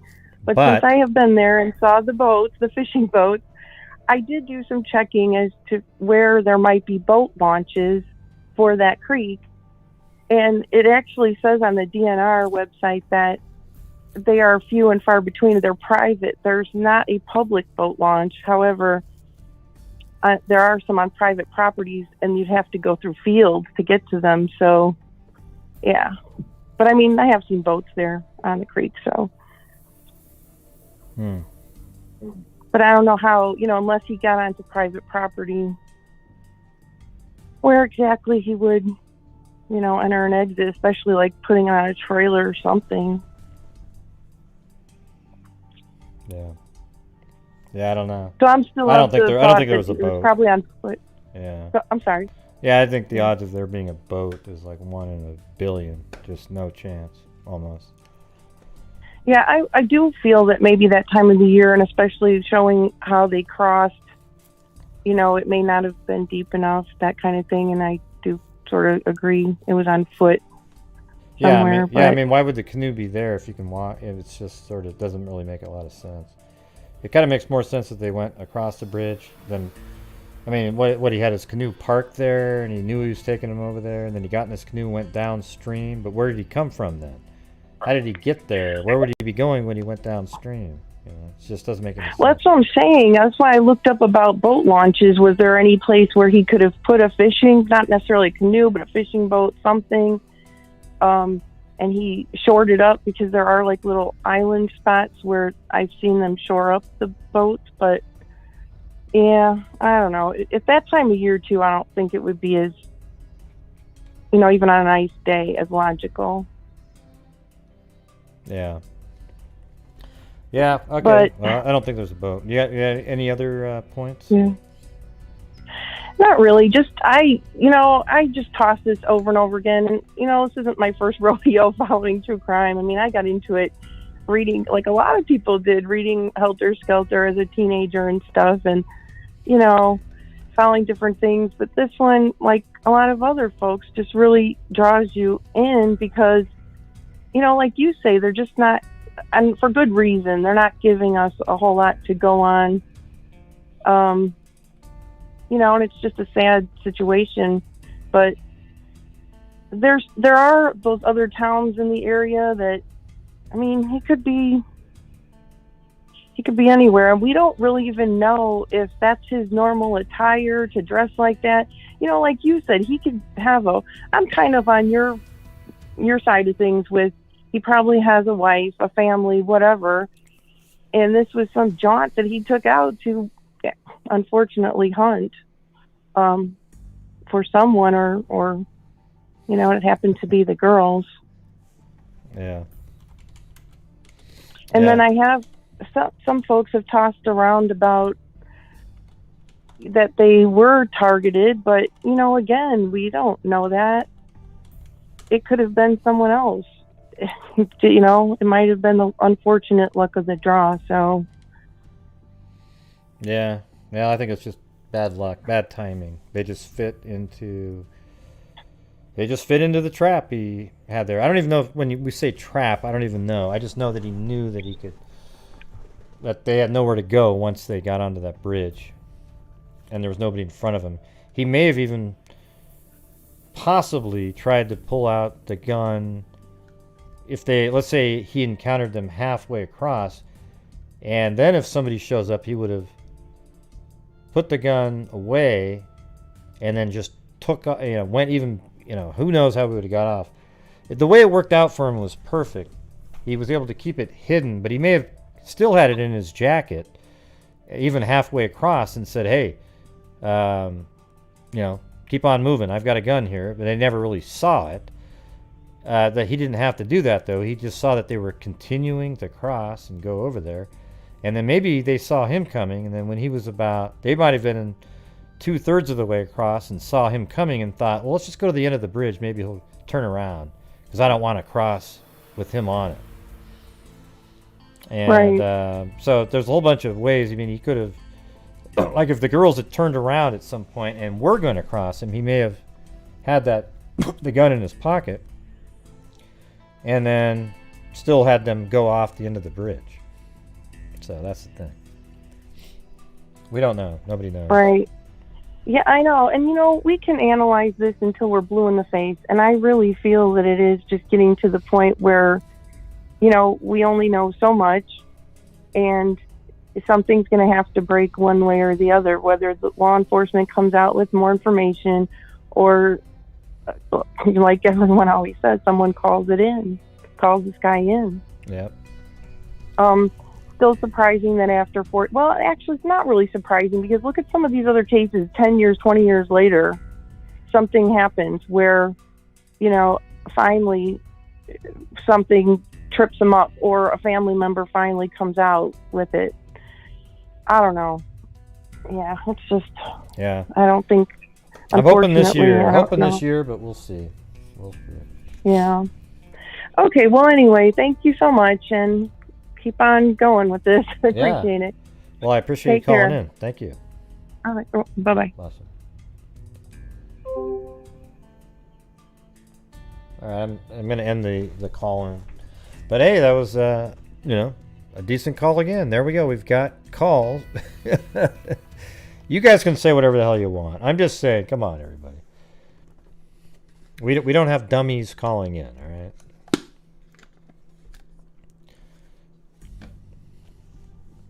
Tonight's been better than other nights. I will say that. They seem to be getting better and better here because people... See, I don't... Here's the deal. I'm trying to get a community on this channel of critical, reasonable thinkers, right? Not a bunch of just whatever the hell you want to talk about, just crazy thoughts, because I will always be incredibly disappointing to you who believe in all the conspiracy theory whack job stuff, okay? I'm going to be very disappointing and very boring to you, but the people who like this channel actually like the fact that we try to, like, for example, they're still peddling so much bull crap on the Chase, what's his name? Cash Gannon case. Or Cash Gernon. They're just going, wild, still, trying to figure out a way to keep it going, okay? And it's just, we just don't do that here, right? Just don't do it.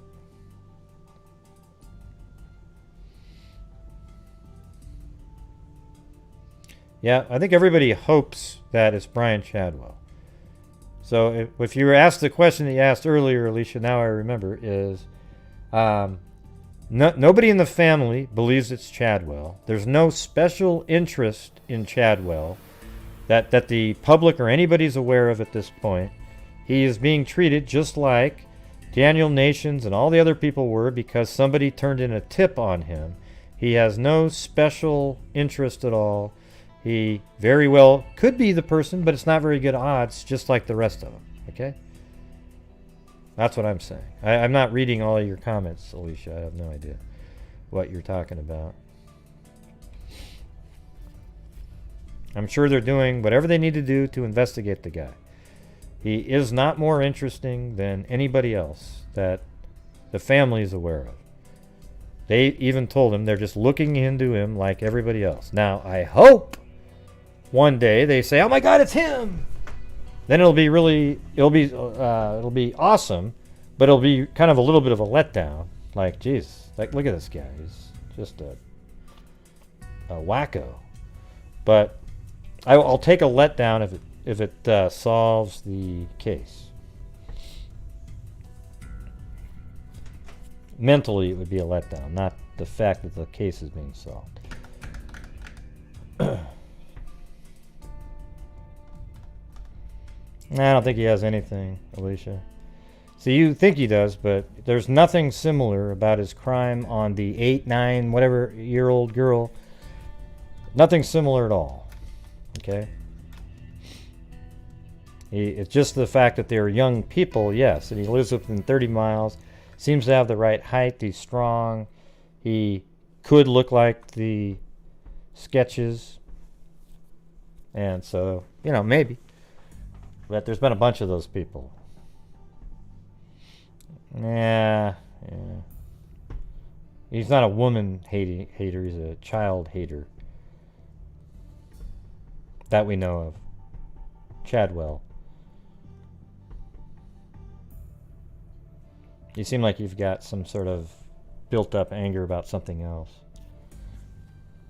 Well, his tattoo isn't Libby, so it's not really that strange at all. Doesn't look like her to me whatsoever.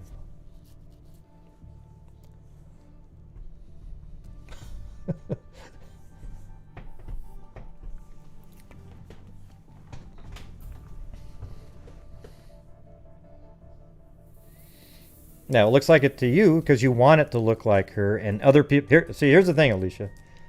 If you had looked at that image and you were the first one to look at it, you never would have said that looked like Libby. But because some other wacko out there told you it looked like Libby, you then go, wow, it looks like Libby. Look, look, look. Okay? That's why you say it looks like her. But it's not because you thought of it originally. It's the same phenomenon you get when somebody looks up in the clouds and sees a puppy. And they say, look, there's the legs, oh, I see the puppy, wow. But prior to that, you might have seen a donkey. But now that it's a puppy, it's always going to be a puppy. All right, so let's just calm down with that it's Libby on the arm. It's ludicrous, okay? Yeah, see that image that Mary Poppins put in? That looks just like me, doesn't it? Well, guess what? That was paint on a lock. It even has the visor, ear, goatee. You can even make out a nose in there. It's all right there.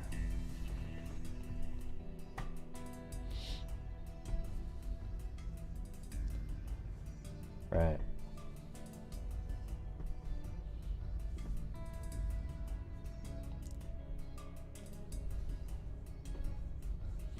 I don't know if we would or not.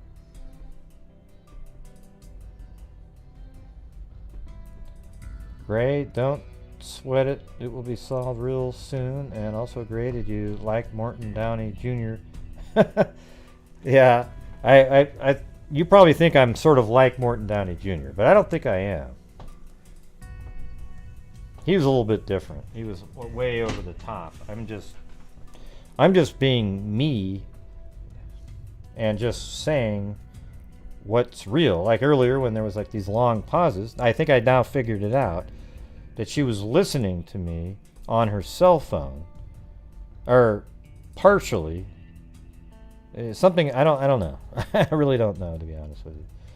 But I could hear in the background my voice talking on a video like 4 or 5 seconds after I'd say it. Who's they, Britton? Who's they? Britton Stevenson said, I don't think they want it solved. Who's they? You're not really that big of a conspiracy wacko, are you? Oh, they need to build funds for the park, so they don't want it solved yet.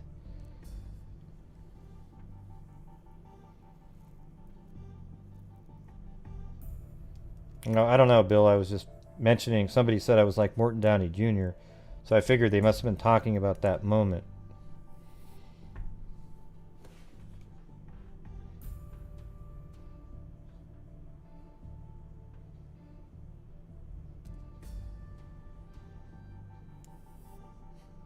Huh? I don't get it, Bill.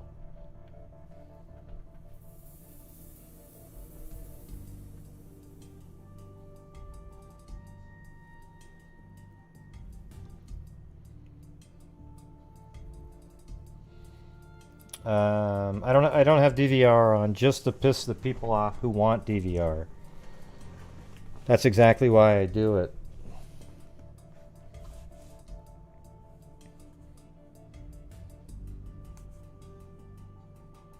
What person?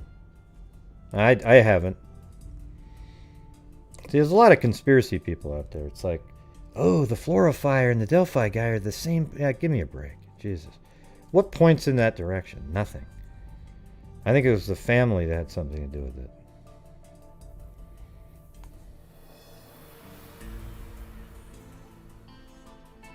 Yeah, pareidolia is finding faces in the extract. We've talked about it on the show before. We have a footage of Snoopy shitting on the yard, in the yard, and when you actually clear it up, it's actually a Dasania water bottle. Okay. Probably Zozo, because he, that was years ago.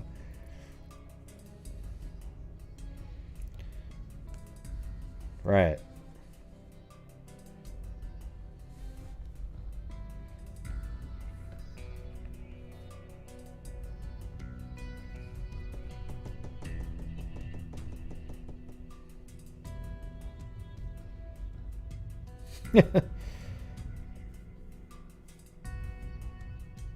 Yeah, it's 3 hours and 33 minutes so far.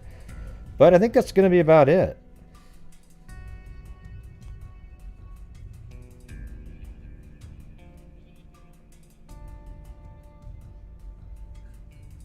Nah, I don't think so, Bill. That's just, man, that's just such a wild conspiracy. Could have done this. I think the family has something to do with that one. Look more into that one, Bill. Come on, Bill.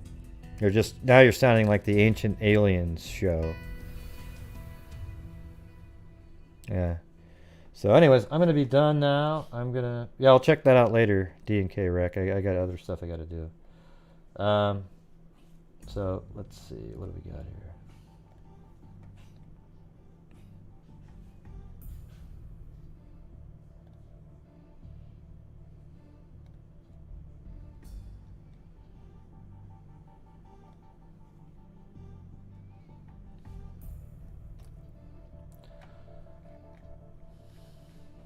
Yes. So tomorrow is donation night. Last push. Boom. Donation. Yes, I am right, Britain, and you are wrong. You're incorrect. Often. All right. Let's see. So thank you, Janice Johnson, Plato, not Aristotle, STL Girl, Jessica Schubach, Angela Vincent, Leah Marie, Lori Fisher, Kathy Friedenmaker, Allie Cake, Steph May, Sabrina Rodriguez, Dan Carr, Cindy Lynn, Kit Kat, Cindy Lynn, Amber Maiden, Allie Cake, Rhea Mazzarone, Linda Howell, Kathy Friedenmaker again, thank you, Bitsy Boo, Heather, DMDJ, Angela Vincent, David Arnold, Cairo, Callie, Amateur Vaping, Zozo, Pamela, Allie Cake, Alicia Powers, Lee D, Christy B, Scarlett R, Courtney Robb, Scarlett R, Scarlett R, Scarlett R, Scarlett R, and Stacy with the double cat eye donation. Very cool, very cool. Appreciate it.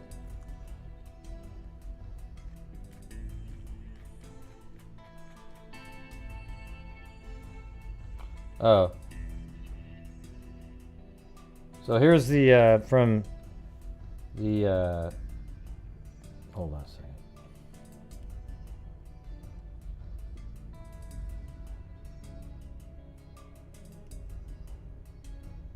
Yeah, D and K up there. I don't know what they want to go by, but yeah, D and K Reck up there. So be stuff like this. The freak, it's like a box with it has a magnet. I'm sure there'll be more on it or something, but this is just a quick mock-up that they did. So yeah, they just made it really quick, but it's like a freak heart deal. So.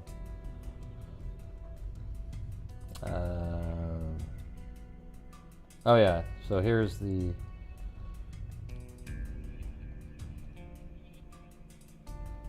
let me I'll have them make the final like an actual finished mock-up version. But here's their email right here. This is where if you want something like that, I just put the email right there in the chat. Let me put it in the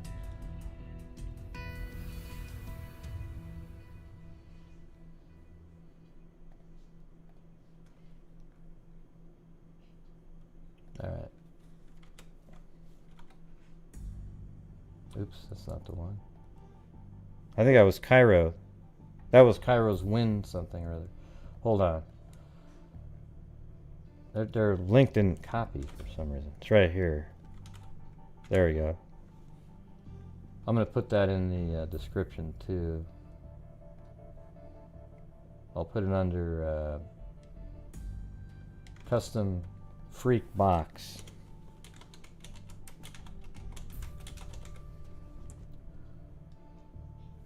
And D and K Reck. There you go. Alright, so that's in there. Alright. So in the description are the butterflies and the boxes.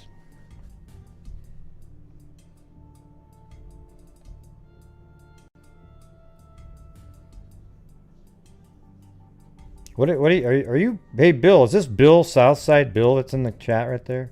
This Bill Ross guy? Is that Southside Bill? Or is that a different Bill? It doesn't sound like Southside Bill. Sounds a little weird. Okay, good. I'm gonna get rid of you.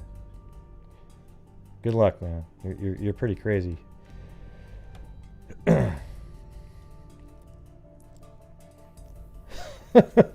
Thanks for admitting it, though. I appreciate it.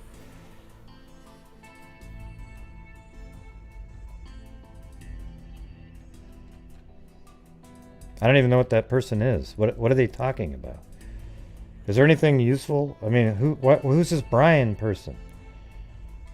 Yeah, I was thinking maybe you switched it or something. They're southeast.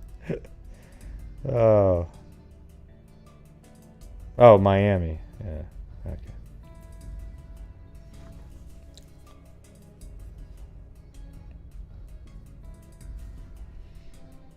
Well, here's what I'll do is I'll put the person on timeout. There we go. That's what I meant to do.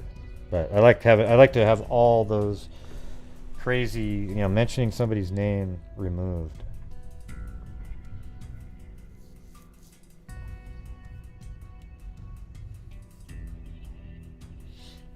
But anyways, thank you guys for showing up tonight. I appreciate it. Hopefully, I thought they were interesting calls. It's nice to sort of have the grounding feeling again. I think we're all pretty much on the same page on a lot of the stuff.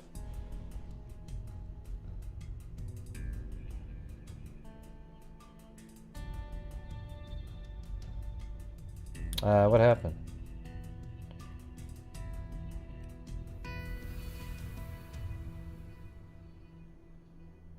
Well, Cairo's been around a long time, so I thought I'd help him out. Try to do something.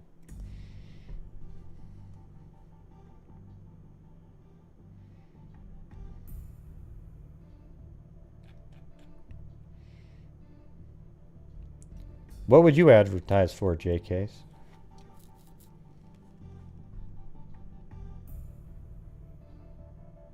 Figured if Husey was going to let us advertise, I'd be honored. I don't even know what that means. Doesn't fit what Plato said.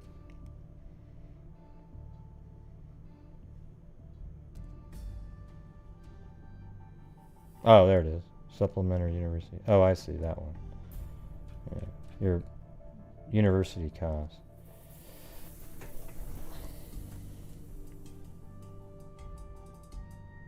What is she selling, Jay? The thing is, I don't want it to affect the channels. You know, we're raising funds here, and if everybody's like, "Oh, I'm buying the butter, this and that and the other thing," then all of a sudden it's like, you know. I want to keep up the same what we're doing right now, and so I guess that's what the problem is. Let's see. Me too what? Man, nothing.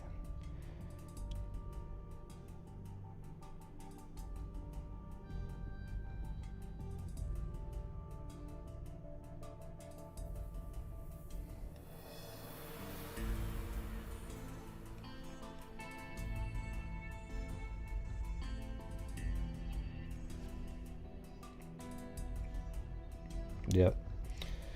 All right, everybody. I'm just going to end the show. I'm not going to do the. Well, I'll do it for a little bit. 5 minutes.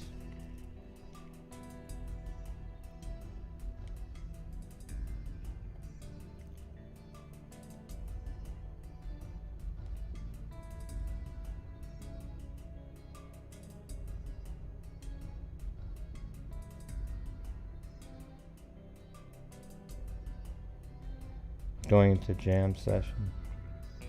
Yeah. Okay. Make sure you guys are all being safe out there. If you've been vaccinated, get back to living the life that you normally live.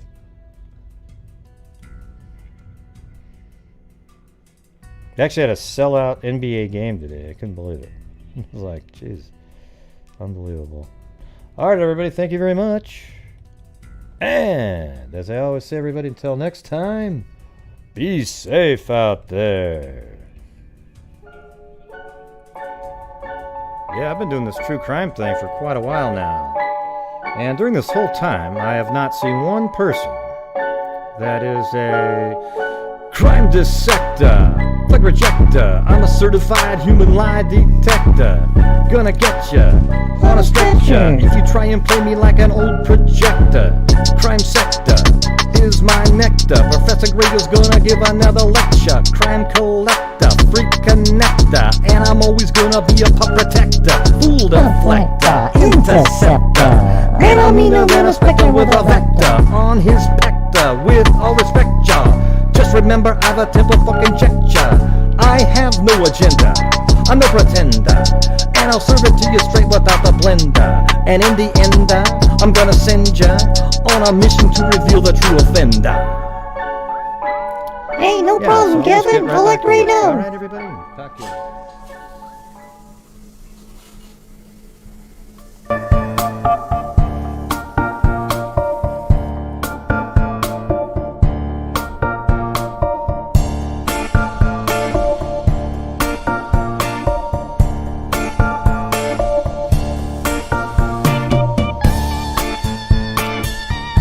No, I did not write the lyrics.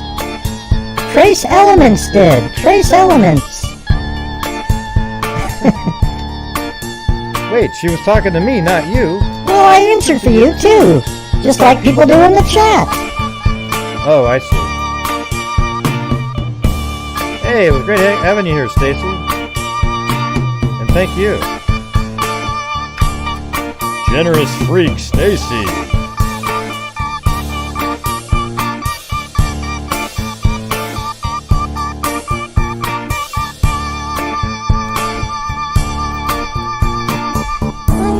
Sector, the projector. I'm a certified human lie detector. Gonna get ya on a stretcher if you try and play me like an old projector. Crime sector is my nectar. Professor Craig is gonna give another lecture. Crime collector, freak connector, and I'm always gonna be a pup protector. Vector, hold effector, interceptor. In a mean little spectre with a vector. On this vector with our vector. What the heck?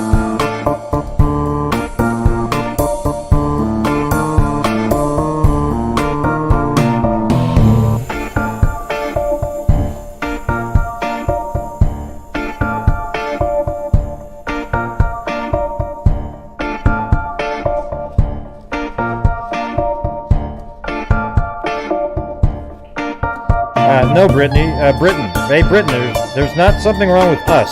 Just you. All right? Bye-bye. Have a good time on the Whack Job channel.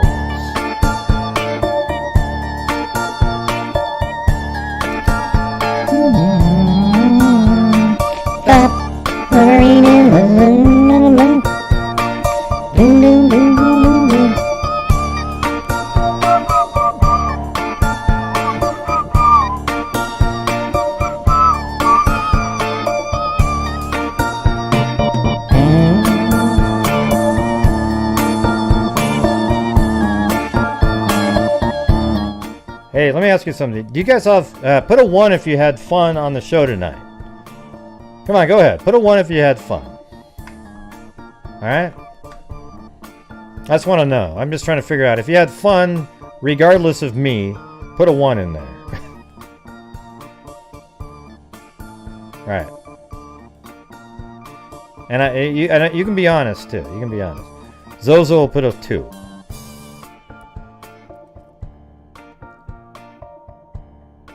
Yeah, I'm just looking at the comments.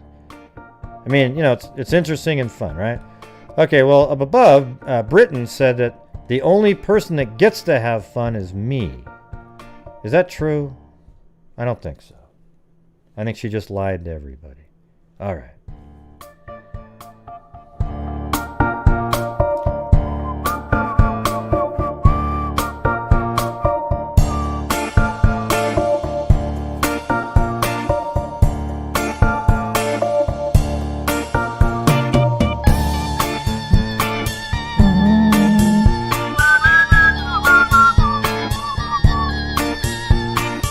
What's true, Kathy? What's true? What is, Kathy? What is?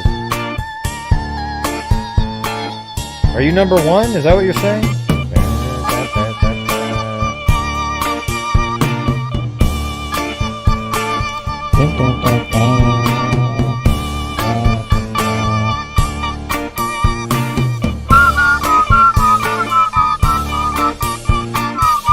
It's only fun. It's only fun for Britain. If you agree with what she says, other than that, it's not fun for her at all.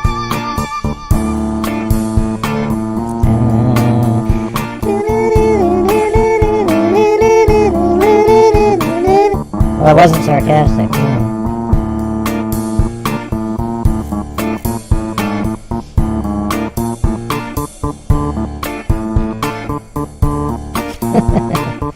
Thanks, Cindy Lynn. All I can know.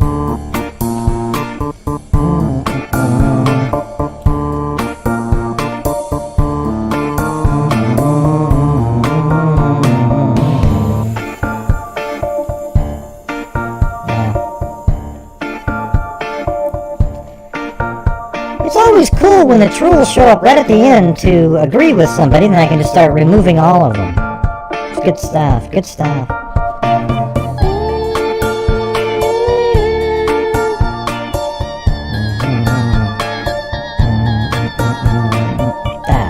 Collaborate and listen. I sit back with his brand new invention, something. Brother holding me tightly, flows like a harpoon daily and nightly. Will it ever stop, y'all? I don't know. Turn off the lights and all glow to the extreme. I rock a mic like a vandal, light up the stage and make the jump like a candle. Dance, cause the speakers hit boom, killing your brain like a poisonous mushroom, deadly. When I play a dope melody, anything less than the best of the felony. Love it, leave it, better give way, better hit bulls when a kid don't play. If there was a problem, yo, I'll solve it. Check out the hook when my DJ revolves it. Ding, ding, ding, ding, ding, ding. Alright, Nashville, Tennessee, alright.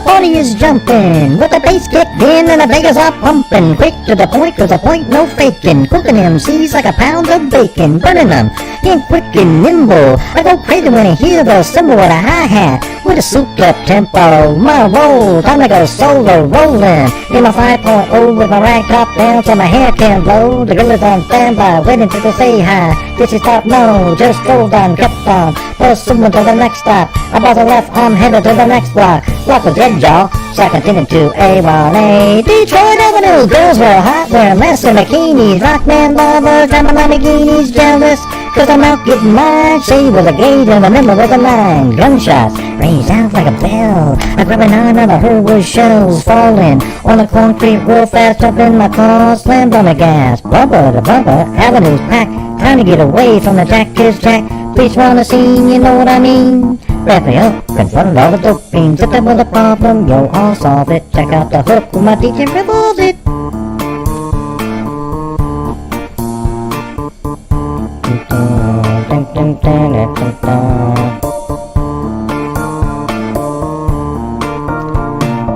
M-A-S, a T-E-R, a G with a double E. Said I would go by the unforgettable name of the man I call the Master G. Well, my name is known all over the world by all the foxy ladies, pretty girls, going down in history as the baddest brother that ever could be. Now I'm feeling the highs and I'm feeling the lows. Beat starts getting into your toes. You stop popping your fingers and you stamping your feet. You're moving your body while you're sitting and you're sitting. Said damn, stop doing the freak. I said damn, I got it out of your seat. Then you throw your hands high in the air. You're rocking to the beat, singing Derrick. You're rocking to the beat without a care. With the suicide MCs for the affair. Now I'm not as tall as the rest of the gang, but I can rap to the beat just the same. Got a little face on the paramount line. Credit to the ladies who's hypnotized, singing on and on and on and on. Beat don't stop until the break of dawn. I said on and on and on and on like a hot diddy poppy poppy pop diddy diddy poppy pop poppy. Don't just ever come alive, yo. But give me what you got, 'cause I'm guaranteed to make you rock. Said 1, 2, 3, 4. Tell me one, the mic, what are you waiting for?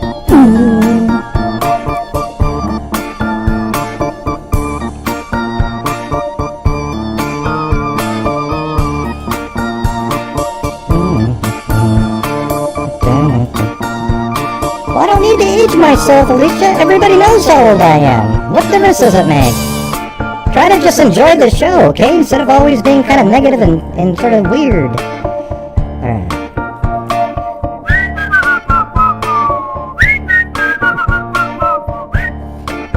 Hey, how come you said I again? Well, because I'm answering for you, just like they do in the chat. Oh, they do that a lot. When somebody asks me a question. Okay.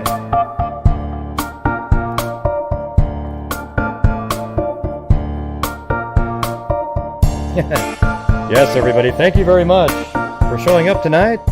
Had some great callers tonight. They were absolutely incredible. The top 5 callers in the history of mankind. But yes, thank you for having rational thoughts, callers. I really appreciate it. We will see you guys tomorrow on our final push on donation night and donation. Thank you. And as I always say, everybody, until next time, be safe out there. Hello? I want to say goodbye too. Okay, hey, goodbye Plato, goodbye Zozo, goodbye Amber, goodbye Cat. Would you? God, are you kidding me? Are you gonna go through the whole thing? I sure am. Paulette, Mary, Kate, Alicia, Steve, Jay Case. Jay Case, man, he's really cool. Oh, you think so? I don't like that guy at all. Well, I can like him if I want to. Why don't you like him? I don't know, he just seems smarter than me, so I don't like him. Oh, wow, that's a weird reason. That's really crazy. Oh, and there's the dummy, real chill Graz. Yeah, get the hell out of here. All right, everybody, thank you.